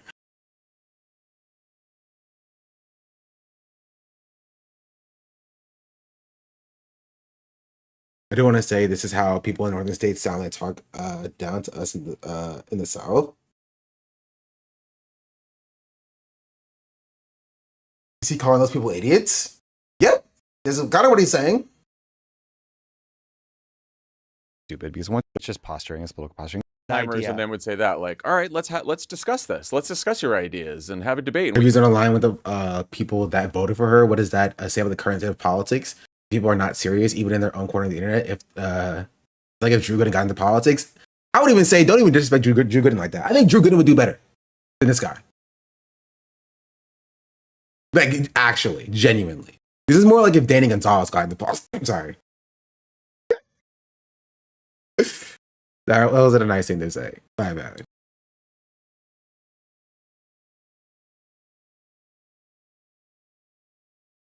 We'll learn to work together. Maybe we can find some common ground. No beef to Danny. I'm sure Danny's doing fine stuff. He's just less overtly political than Drew Gooden is. Drew Gooden has gotten more and more political over the last 2 years. You agree on? Yeah, but it's just posturing. It's political posturing. Like the Gottheimer version of this is frustrating. I think the reaction to you that was sort of like, how dare you criticize an elected official? I find that so patronizing and stupid, because once you're in elected office, like, everything is up for grabs. You're going to be criticized for everything. He hasn't gotten elected yet. So, I mean, sure. Also, it's not criticism. It just is what it is. Also, the freak out, like, I think the establishment should be worried about what it means for them electorally. But the people who are like, the party's off the rails, this is going to change everything. Like, we heard exactly the same shit in 2018 when AOC beat Joe Crowley and there was all this fear mongering about the squad. And then we nominated Joe Biden to be our Democratic nominee in 2020. And you know what? Yeah, we did that. And it wasn't the DNC who kind of tipped the scales a little bit.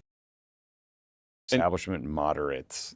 And Joe Biden went out there and said, for all that he did to bring in Bernie and the left, he also said, and I think defund the police is a horrible idea. And he said it like, he articulated it and said it specifically. And the left. Yeah, and that was bad. And nothing fundamentally changed. And the police are still killing people. The police, as of yesterday, tased a Hispanic dude with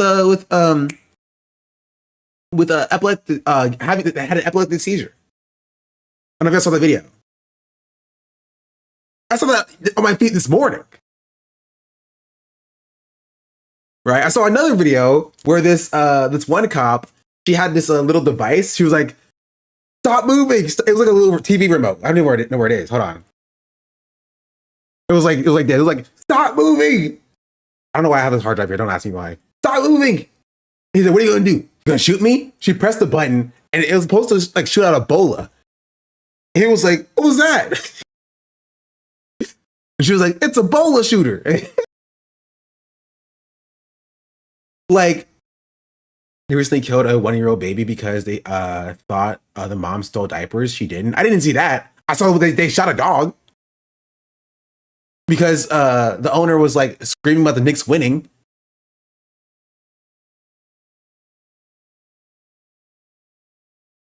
Maybe it was last week.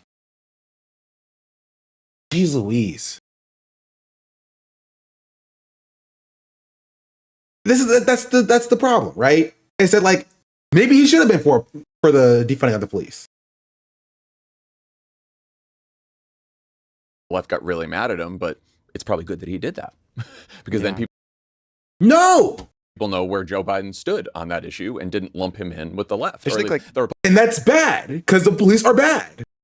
You just like these policies. I wish they would be more honest, right? Just say you like these milquetoast establishment Democrat policies. Just say that. Just say, I like these policies. These are good policies. I disagree with like Bernie Sanders or whatever, even though I don't think Bernie Sanders was for defunding the police anyway, right? But I disagree with like the far left for defunding the police or abolishing the police, right? I disagree with Daria Lisa for abolishing private prisons. I disagree with all that. Just say that, right? He was he? Oh. Maybe he wasn't for abolishing the police. I don't remember. It didn't happen anyway, so it doesn't really matter. You know? There was an OG defund the police guy. None of it happened anyway. Louise. Meanwhile, Zoran just got the NYPD to freeze hiring. And it's being celebrated as a huge win among the left and seeing him as keeping his campaign promise. Does that mean the NYPD is null and void now? Hopefully. Republicans tried to, but it didn't work. The online reaction to you is just the sort of like the most annoying version of an online reaction, which is like, it must have been in bad faith. Like, you know, it means... It was! That's obviously bad faith. That is obviously bad faith. Did you not see the clip, Tommy? It was so clearly bad faith.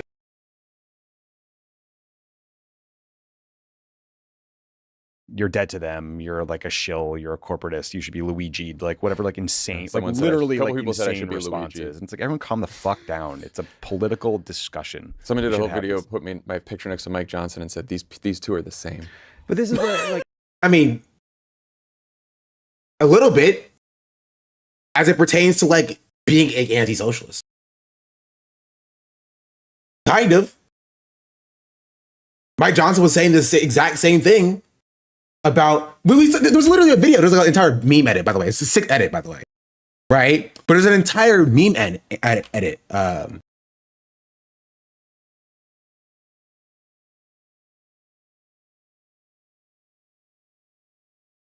Let's see if I can find it. I want you to find the difference between these two pictures.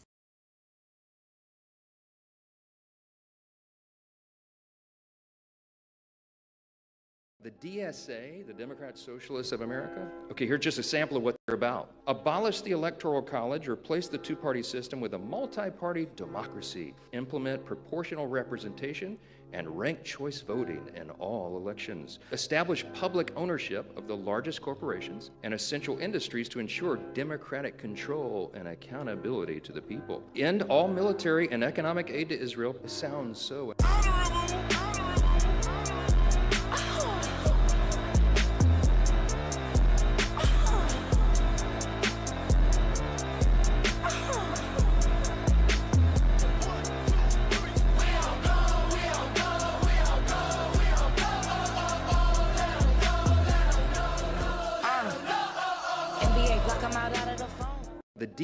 I will say, it's a decent edit. It's a pretty good edit. I can give credit where credit's due. But yeah, it's like that. He's doing that exact same thing. He's like, it's the same, right down to like reading out the policies in like a snarky voice to see how, not criticizing it, but just reading it out in a snarky voice to see how like absurd they sound, you know? The same thing. We've been saying that for years. I know, it's true. I do like to monitor other people's porn. Yeah. So that's your kink. Well, Manny, back to our guy. Right, exactly. Yeah, and but so also, like, Ariola, thank you for the 2 months. And Krampus, thank you for the 2 months as well. Much appreciated. That we're at 800 out of 1,000. And you know what happens at 1,000. like Mamdani, I mean, we interview. I talked to Mamdani about this directly, right? Like he's so smart, he gets it. But also, by the way, like what? What's the difference between Mamdani and Dariliza? Please explain.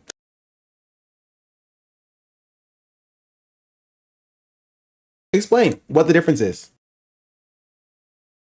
Do it in succinct detail.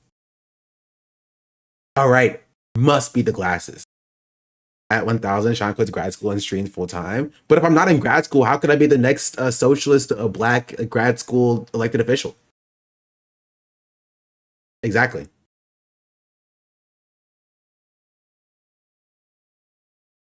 Hey, that's the thing. It's like AOC is so smart about this. He is defending. What's the difference between AOC and Dariliza?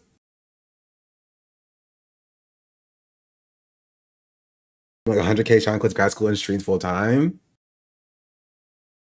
At 1,000, Sean finally plays Digimon story time stranger on stream. I play it off stream sometimes. Maybe so much cornier post grad school. Maybe, but you'll never know about it. Views that I think maybe would be unpalatable to a lot of Americans, but he's the mayor of New York, so he's free to do that. He's evolving on certain things. He's trying to persuade on other things. He did so much work to try to demonstrate to Jewish New Yorkers that he could be relied on as an opponent of anti-Semitism. What? Like, be specific. What I don't know what he's talking about. Be specific. What things are you talking about here? Without giving an inch on some of his views that are anti-Israel. Including condemning the rally that Chevalier went to. Oh, okay. Just the fact that she went to this, man, these people really hate this fact that she went to this anti-Israel rally, right? Like right in the cornerstone between the slow genocide that Israel was committing and the, very quick and fast genocide Israel was committing. She was pro-Palestine before it was popular. He didn't condemn the rally. He's lying about Zoran here. I don't even know what Zoran said about the rally. Yeah, and so like I do think online is so toxic, right? But like actual organizers, even DSA organizers that are actually like trying to do I really this work, appreciate them making it seem like she walked in and won uncontested. Yeah. She stole the election, like Trump style. They're like 2 steps away from saying that she stole the election from the rightful winner, right? A Hispanic man, the first undocumented elected official. She didn't just take that huge comment or anything. Yeah, it's just insane. I hope the comments are like at least understanding that this is kind of insane, right? Especially in the universal healthcare and not like I support people without trials and not finding genocide is fair, that's far left. Love it, still trying to push a Shapiro presidency. Give it up, man. It's not gonna happen. That's so funny. That's so funny.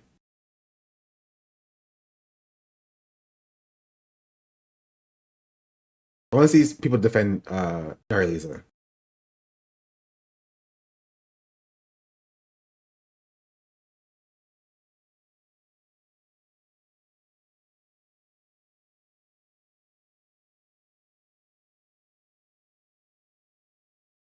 John acting like he just casually disagrees with the abolish prisons, police, and borders, when what he actually did was go out on a big rant like they were personal stories against him. Exactly. Like, no, it was just a disagreement. They just disagreed. probably are not as toxic as what you're For getting. sure. Though at the same time, there are people in the real world following people like Scott Wiener around, yelling at them on the street. Let's Rightfully so. You are a politician. It's kind of what you signed up for.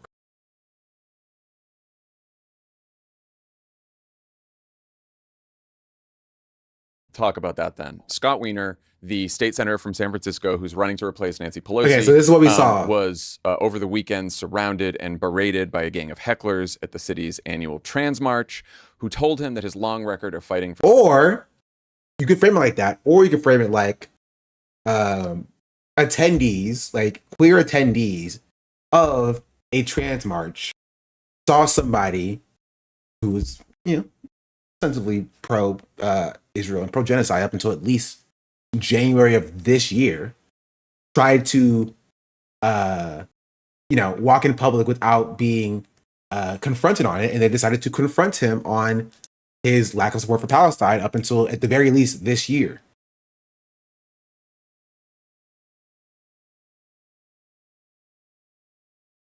for trans rights was no longer sufficient because of his record on Israel. Let's take a listen. Scott, I want to support someone who's so positive on trans rights, but you're a piece of shit on Gaza. How could you do that? How could you betray queers? How could you oppress people? You stopped being queer the moment you started supporting Israel, you piece of shit! I just want to read from Wiener's website what his... I mean, they kind of cooked on this. What do you think of the raid?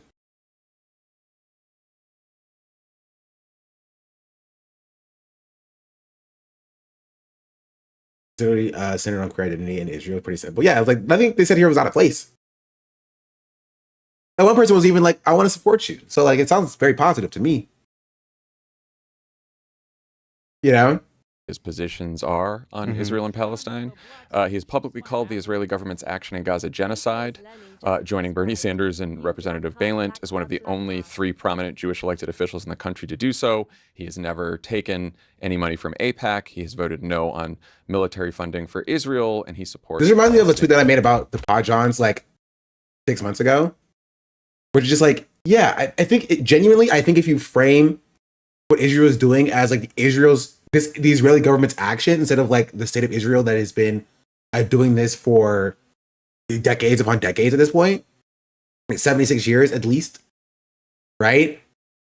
that's also like genocide denial. It's not the current Israeli government. I think framing it as so, right, rightfully puts people in your it puts you in like people's crosshairs when as it pertains to like not caring about Palestinians. Palestinian statehood. So that was because he didn't say the word genocide until January. And Weiner said that he left the march because the hecklers, quote, were so physical. And John was like, well, that's fine. I didn't say it till January either. So like, and I'm not a bad guy. So Scott Weiner must not be a bad guy. And verbally aggressive that it was impossible for me to safely remain in the park. What do you guys think? San Francisco being San Francisco, or is this a bigger deal? No, this is assholes being assholes. I mean, like, I'm fine with confronting elected officials, heckling them, saying whatever, but like, he's in a public space. You can't tell this man. What? Tommy, you want him to do it in a private space? Do you want them to go to his home? Would you be okay with that? Where else are they supposed to do it? Genuinely, where else are they supposed to do it? This is the, like, again, if they did it into a restaurant, they'll be like, come on, guys, this is a restaurant. If they went to his home, they were like, come on, guys, this is his home. Obviously, this is unacceptable, right? And a public bathroom was like, come on, guys, this is a public bathroom. They were in public, in a public space, confronting their elected official in the public space. Where else do you want them to do that?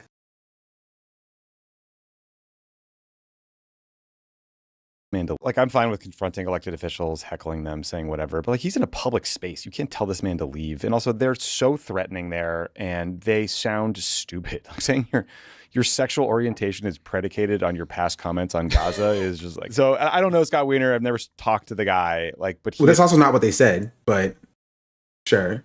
Is by any objective measure an extreme. But they didn't say, Scott, you're no longer gay so because you support Israel. They said, I want to support you, right? Because you're supportive of trans rights, but I can't do so because of your position on Israel. Like, I feel like those are different things.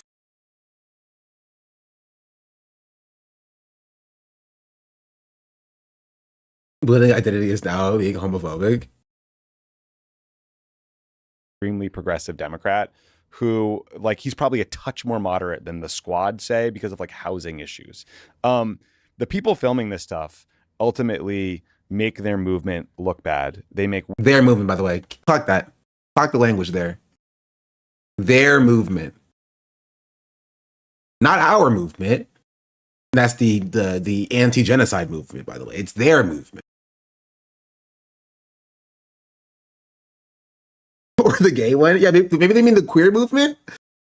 I don't think he means the queer movement, because that would honestly be worse if he meant that by the, like, yeah, they're making the movement for trans rights in queer people look bad, or like that would be crazy too. Like I'm part of all of them, all the newsletters. Weiner looks sympathetic, which I assume is the opposite of what the intention was. And I don't think it makes Scott Weiner look sympathetic. I think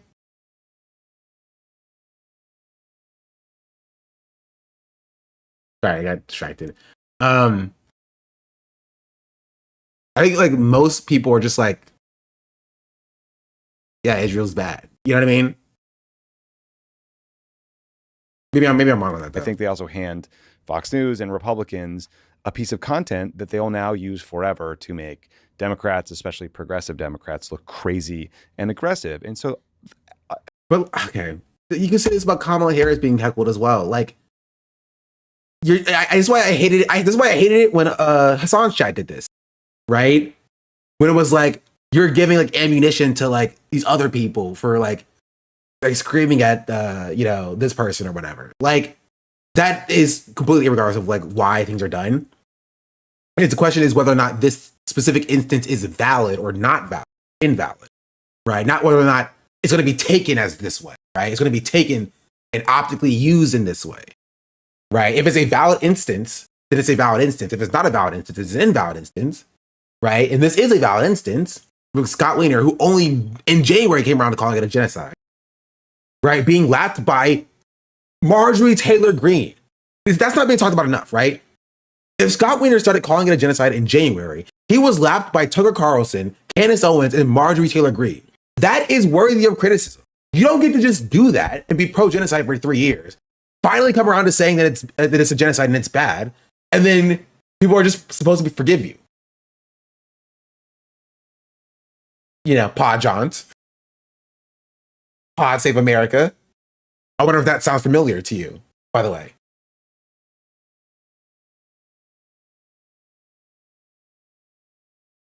Right? And this is what I always said about, like, it doesn't just matter if you arrive at the correct position, right? It's how you got there and when you got there as well. You know? The reason despite the splitting that Connie Chan did so well against him, I tried to title Kamala is back. She is back. We'll talk about that next. That'll be the last thing we'll talk about today. Vitor's tweets are also insufferable. I don't look at his Twitter, so I don't know. And I can't watch them cry about this for another 10 minutes. Genuinely, I can't. I can't. So we're going to end with talking about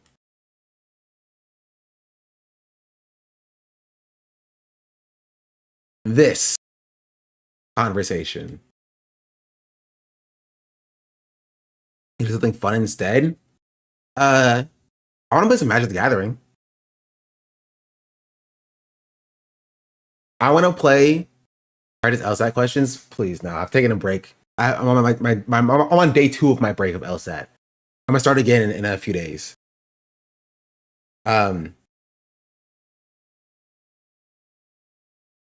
we're not doing it today. Obviously, we're not doing it today. But this is Scoop. Kamala Harris privately calls New York City Mayor Zohran Mamdani last week and has been holding lengthy closed-door meetings with other prominent progressives, including pro-Palestinian activists. She's back. She's running for office. And this is where I said, Leslie Gavin reached out to Zohran's office as well. I saw that. Gavin's also congratulating the New York City slate for winning. Hakeem Jeffries is also kissing the ring a little bit. And this is what I said. I said, wasn't she doing I Told You So like 3 months ago? Which is true. I covered it here. She was literally 3 months ago being like, listen, I told you so. I told you so. You all were so stupid for not electing me. Elect me, please, now.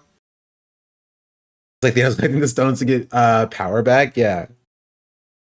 It was for her garbage book. I didn't even read it. I do remember being in a bookstore and I saw a group of people walk in and they're like, ooh, Kamala Harris's book.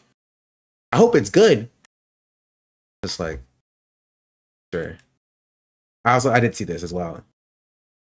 I tried to workshop a tweet about I'm speaking. I couldn't figure it out. Someone beat me to it. From I'm speaking to Can We Speak?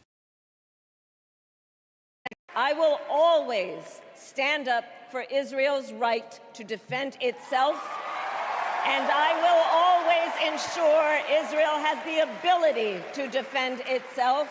I wonder what Hassan would have done if he was in the DNC when she said this, because he got kicked out by this point.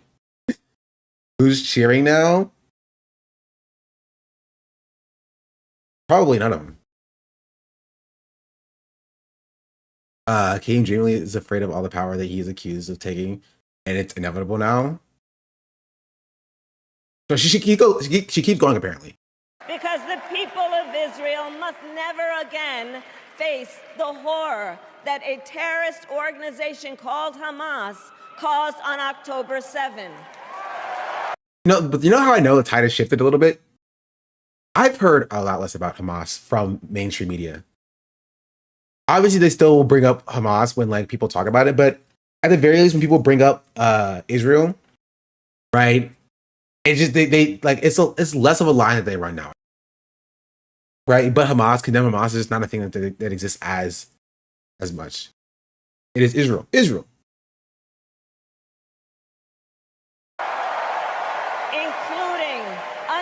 Bro, it's so loud. The cheers are so loud. Unspeakable sexual violence and the massacre of young people at a music festival. At the same time, what has happened in Gaza over the past 10 months is devastating. So many innocent lives lost. Desperate, hungry people fleeing for safety over and over again. The scale of suffering is heartbreaking. President Biden and I are working to end this war such that Israel is secure, the hostages I have to remind you, not that the ceasefire meant anything. The ceasefire was signed like 2-3 weeks after Trump took office. It wasn't that long between like Trump taking office to like there being a deal that was signed. Again, it didn't matter because Israel just kept violating it. But that just shows you how much this line was an absolute lie. It shows you how much this line was a complete fabrication. It was literally like 3 weeks after Trump took office that Trump strong-armed them to sign a ceasefire that he didn't allow them to break. Or AOC peddling it blatantly. Yes, that's one of AOC's biggest L. Right? So there was no tirelessly for ceasefire happening, ever. Right? And we know this because members of the Biden-Harris administration, right, a year later came out and was like, yeah, we weren't doing that. We weren't doing that. Bro, who told you we were working for a ceasefire? We were obviously, we could have done that. We didn't do that. Got lied to and just kept going while Biden and Harris lied to her. I don't even know. I think she wanted to be lied to. Right? I think she wanted to believe.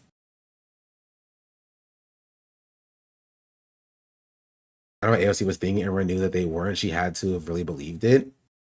Didn't we all? Yeah, but we also didn't like start peddling the same line. You know? Should have said it, my bad after, but she just carried on. Yeah. At least the suffering in Gaza ends and the Palestinian people can realize their right to dignity, security, freedom, and self-determination. And keep in mind, at this point, she had not been with any activists, like pro-Palestinian activists, and she would not have done so up until 2 years later. It took her 2 years from saying this to even start to meet with pro-Palestinian activists. They were sitting outside because they got kicked out.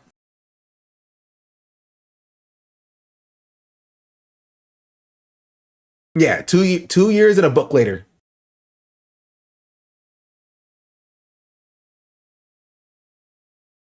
But she's running. And we're going to have to deal with the consequences of her running again.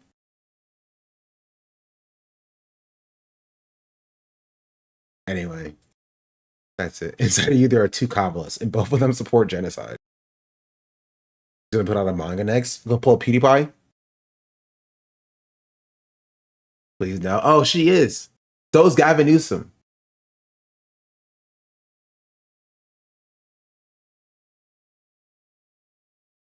Oh, my hair is. And so she runs. She's going to be like 4 years ago. I lost because I'm a black woman. I don't think she's going to say that. She might hit it. I told you so. I told you so 4 years ago, and I'm telling you so now. Elect me, please. Not even please. She'll just say elect me. Don't worry, the Israeli military is merged with ours now, so they don't have to defend Israel anymore. It's just implied. Yeah.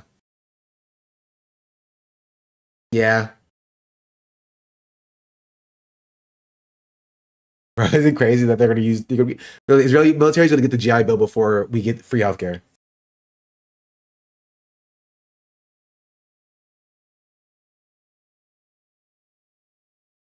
So, anyway, that's it. That's all I got for you today. I didn't cover Professor John on Hassan's stream. I didn't cover the black Ben Shapiro guy who got exposed for like asking ChatGPT if he made enough money What's the art in your background? Oh, it's Pokemon. I don't remember where I got it from. I got it like 4 years ago. Art update? I haven't made anything new since I showed you last time. Excuse me. Which is on my art.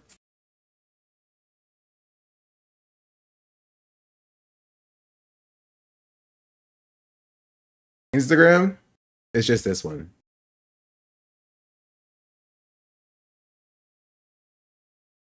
I'm trying to think of a good character. I was thinking about going live yesterday to draw, but I didn't have my dongle, so I can't go live to draw on my iPad, unfortunately. I say you're improving, keep at it. Thank you. I try. I'm trying to design a character. I'm trying to design a woman. I am not a woman, so it's difficult. Can't you your dongle on Twitch? You can't.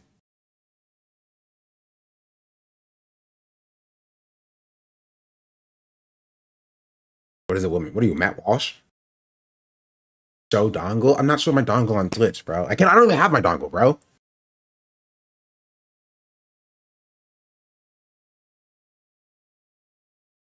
Genuinely, I think I packed my dongle up with the rest of my stuff. With the rest of my stuff. I'm not even joking. You don't have it? No, I don't have my dongle. We're not a misogynist by having one OC who's a woman. All of them are OC are women. You just don't know it yet. With the air tag, where's Nyx? She's downstairs. Want me to grab her? I can grab her. Let me check where my stuff is, by the way. Let me check. 3 hours ago. Nope. Still in San Diego. It's been 5 days. Has not moved. I love that.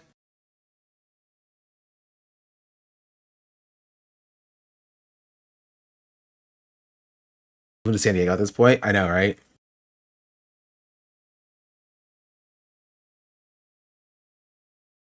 Anyway. I'm trying to, as I wrote in my comments, I'm trying to, I'm building out a series, chat. I have an idea for a series, right? I don't want to spoil too much of it, but this is going to be one of my characters in my new series that I will be drawing at least one chapter for by the end of the year.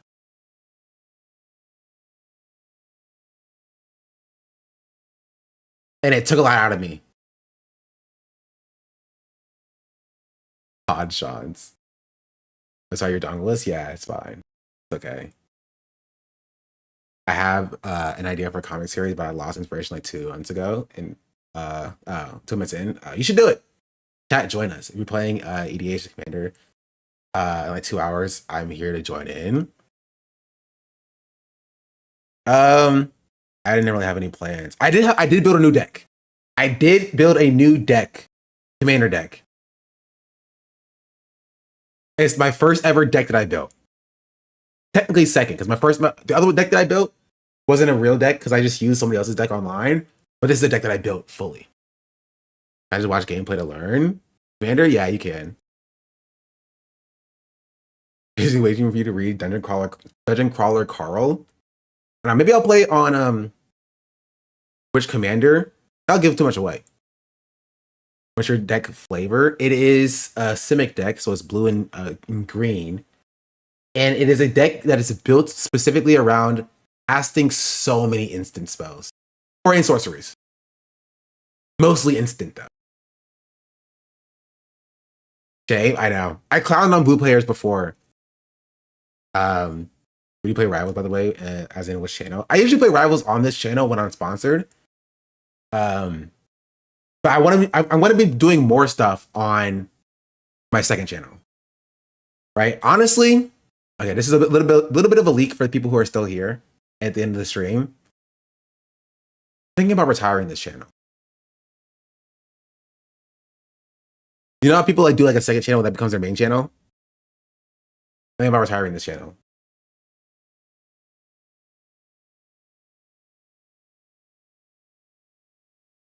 least for a little bit. I may still use it for like if I start doing like interviews and stuff like that, like actual like political content. But like I don't know if I'll do like consistent streaming of this channel, but we'll see. Officially be not the black. Let's see type of moves right now. You can tell it's your secret art channel. My secret art channel is not the black. My third channel, nobody has found it yet. So to make his war criminal colors. Okay, listen. To be fair, the deck is really bad. It's not that bad. But I just don't know how to play it. But I found a commander. I was like, this is a cool commander. I don't know, maybe we'll play it tomorrow. Or not tomorrow, later today. Who here has Tabletop Simulator? We can play it on Tabletop Simulator. Or do me. That'd be a fun thing. I haven't played Magic Gathering on there in so long. Discovery for new black creators is so easy on Twitch. Is it? I wish is it free? I think Tabletop Simulator is like $20, $5, $10. I don't know actually. I don't think it's free.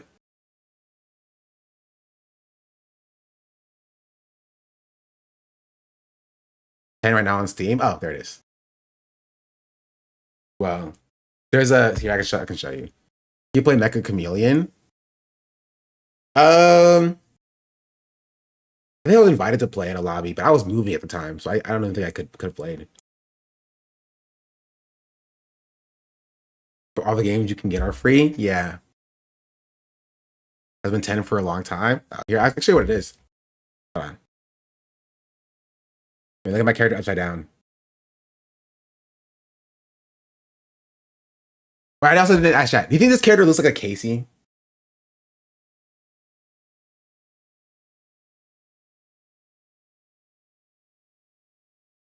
Yes, no.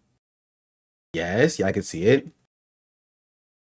With the cool man's game in the bag. Look at Chris. I don't like Chris. What about it was like George, but like George or Jorge? Ivan? But I Casey KC. Kaz is green because I can't think of another name. It's like a My Hero Academia character. Does it? I don't see My Hero Academia from this.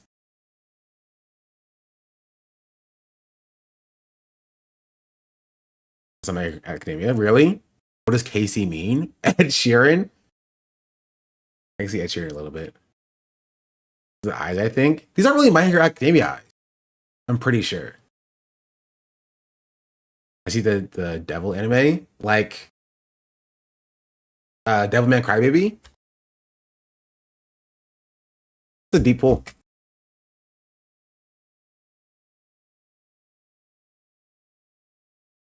No, the newer one.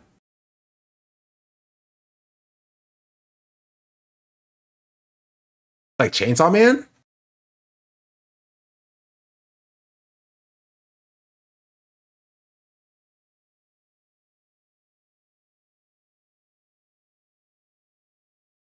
I don't really see Chainsaw Man either. Maybe you see it because I did use Chainsaw Man as inspiration for the outfit. I used Denji as the inspiration for the outfit.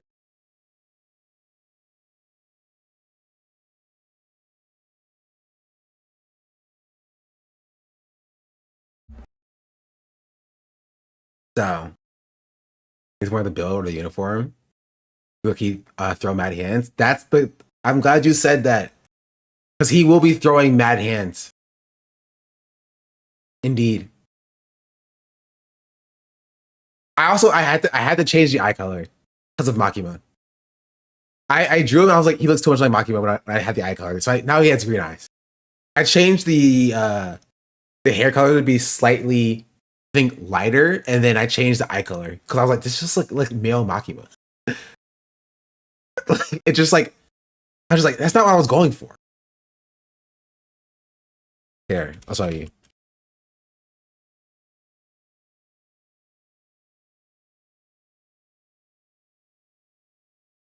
I can still kind of see it.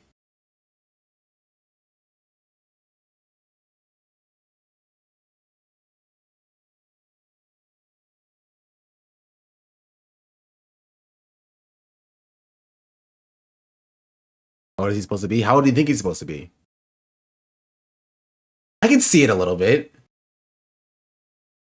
That's literally her son. That's not even what I was going for.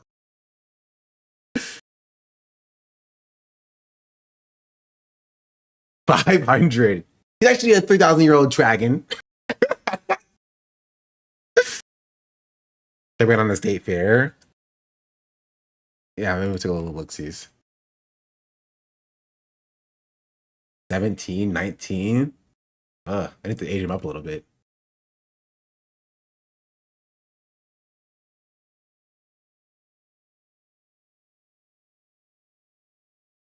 Maybe he just has a baby face. I won't tell you how old he's supposed to be, but I will tell you that he's not even one of the main characters.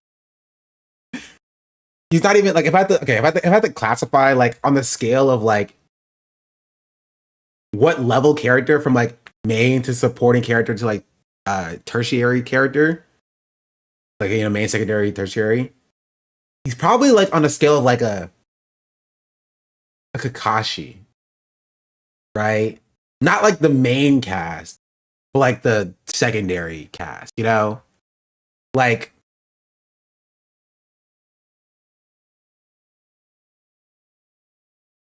he's gonna throw hands with the protagonist? No. He's on the side of the protagonist.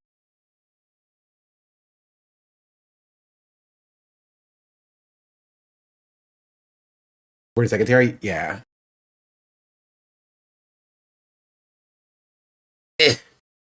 Anyway, I'm scared to draw my main trio. Spoilers. There's going to be a trio of characters. Technically, okay. I kind of stole from Power Rangers a little bit. You know how like, in some Power Rangers series, it starts with a trio of characters, and they add 2 more characters onto the side, and it becomes like a 5-group thing. That's like what my story is, right? There's like a trio of characters. I love that in Power Rangers. It's also my favorite. It is like a Ninja Storm, like a Dino Thunder, Dragon Ball Z. I mean, kind of. Quintet? That's what it's called. Yeah. So there's like a 3 main group. There's going to be a Speed Force in the story, and then Speed Force Swords. There will not, unfortunately. So a 3+2 group. Yeah. Avatar does that. Avatar does do that. They do that in Avatar as well. You're right. It starts as a 3, and then it becomes a 4 and a 5. Like Hunter x Hunter. Hunter x Hunter, less so. Hunter x Hunter is a quartet. I'm pretty sure. Pretending that I watch anime so I can fit in. Is one going to be originally going to be originally a villain? No. That's funny though. No, not that. That would be like the Zuko character. It's 2-2, yes. It's I wouldn't even say it's 2-2. It's more of 2, 1, and then 1 all the way over here by themselves, Also, I did see the new draft for Hunter x Hunter. But yeah, so I won't leak what the story is going to be about. But they will have superpowers. Honestly, what is a manga story that's like realistic? They're gonna have abilities. And there's more coming. You see, Bandai Japan is releasing a new Wild Swords. I did not. Anyway, maybe when I get further on, I'll make it on my 3rd channel.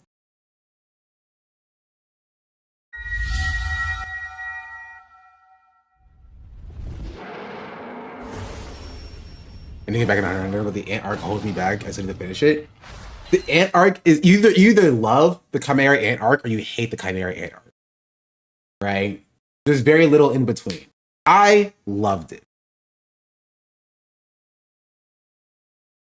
You're gonna have 5 channels by the end of the year. Is that how long it is?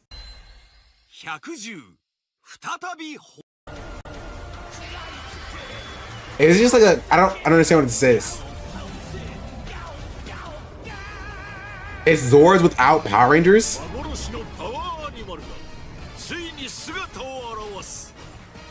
Is this just basically like these are what the Zords are doing when there's no Ranger? It's like that's what I was wondering. I was wondering, like, bro, like you go out and you tame the Zords, but what were they doing beforehand?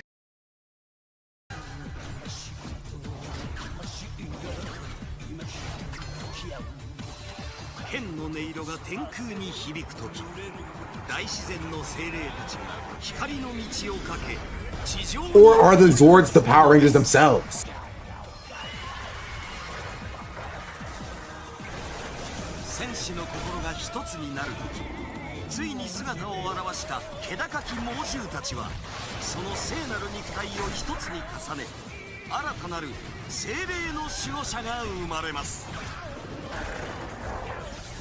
He just ejected he yeeted his baby, bro.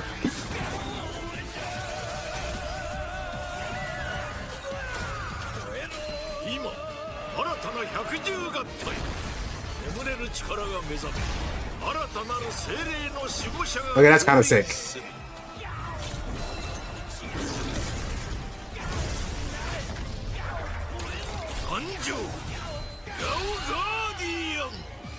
Gal Guardian.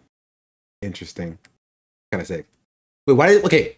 Official update, big news, latest update. What is that referring to? Did I miss something?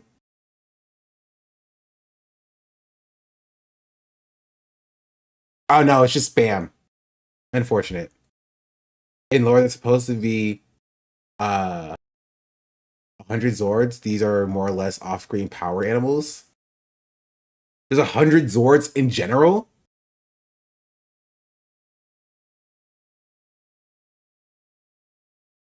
Anyway, that's it, chat. I'm calling it here. I'm gonna look at a Pop-Tart. I may be back playing Magic or drawing later on today. I don't know, so neither do you. And in Gal Rangers, yes. Okay? What's the English name for Gal Rangers?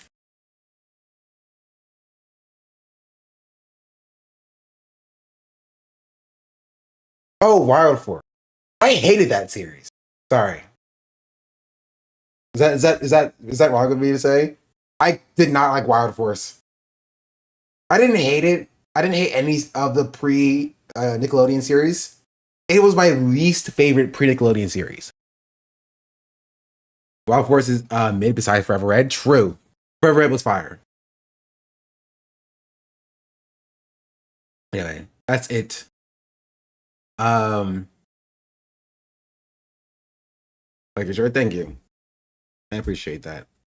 We'll be back hopefully tomorrow. I was supposed to stream yesterday, but I fell asleep. I fell asleep at 5 a.m. I didn't wake up until like 10:30. And it's already past my stream time. So I was like, whoop. That's it. It is it. This is it. This actually is it. Did you change your name color? Am I tripping? Or just someone else named Jim that had a different name color? Mid-20s hitting you hard? Stop. Listen. Oh, okay. It might have been different Jim. Okay, my Jim's confused. I'm sorry. Always been green. Not you, him Jim. There was a different Jim. There was a purple Jim. A Jim that had a purple name. Anyway, whatever. Bye YouTube chat, by the way.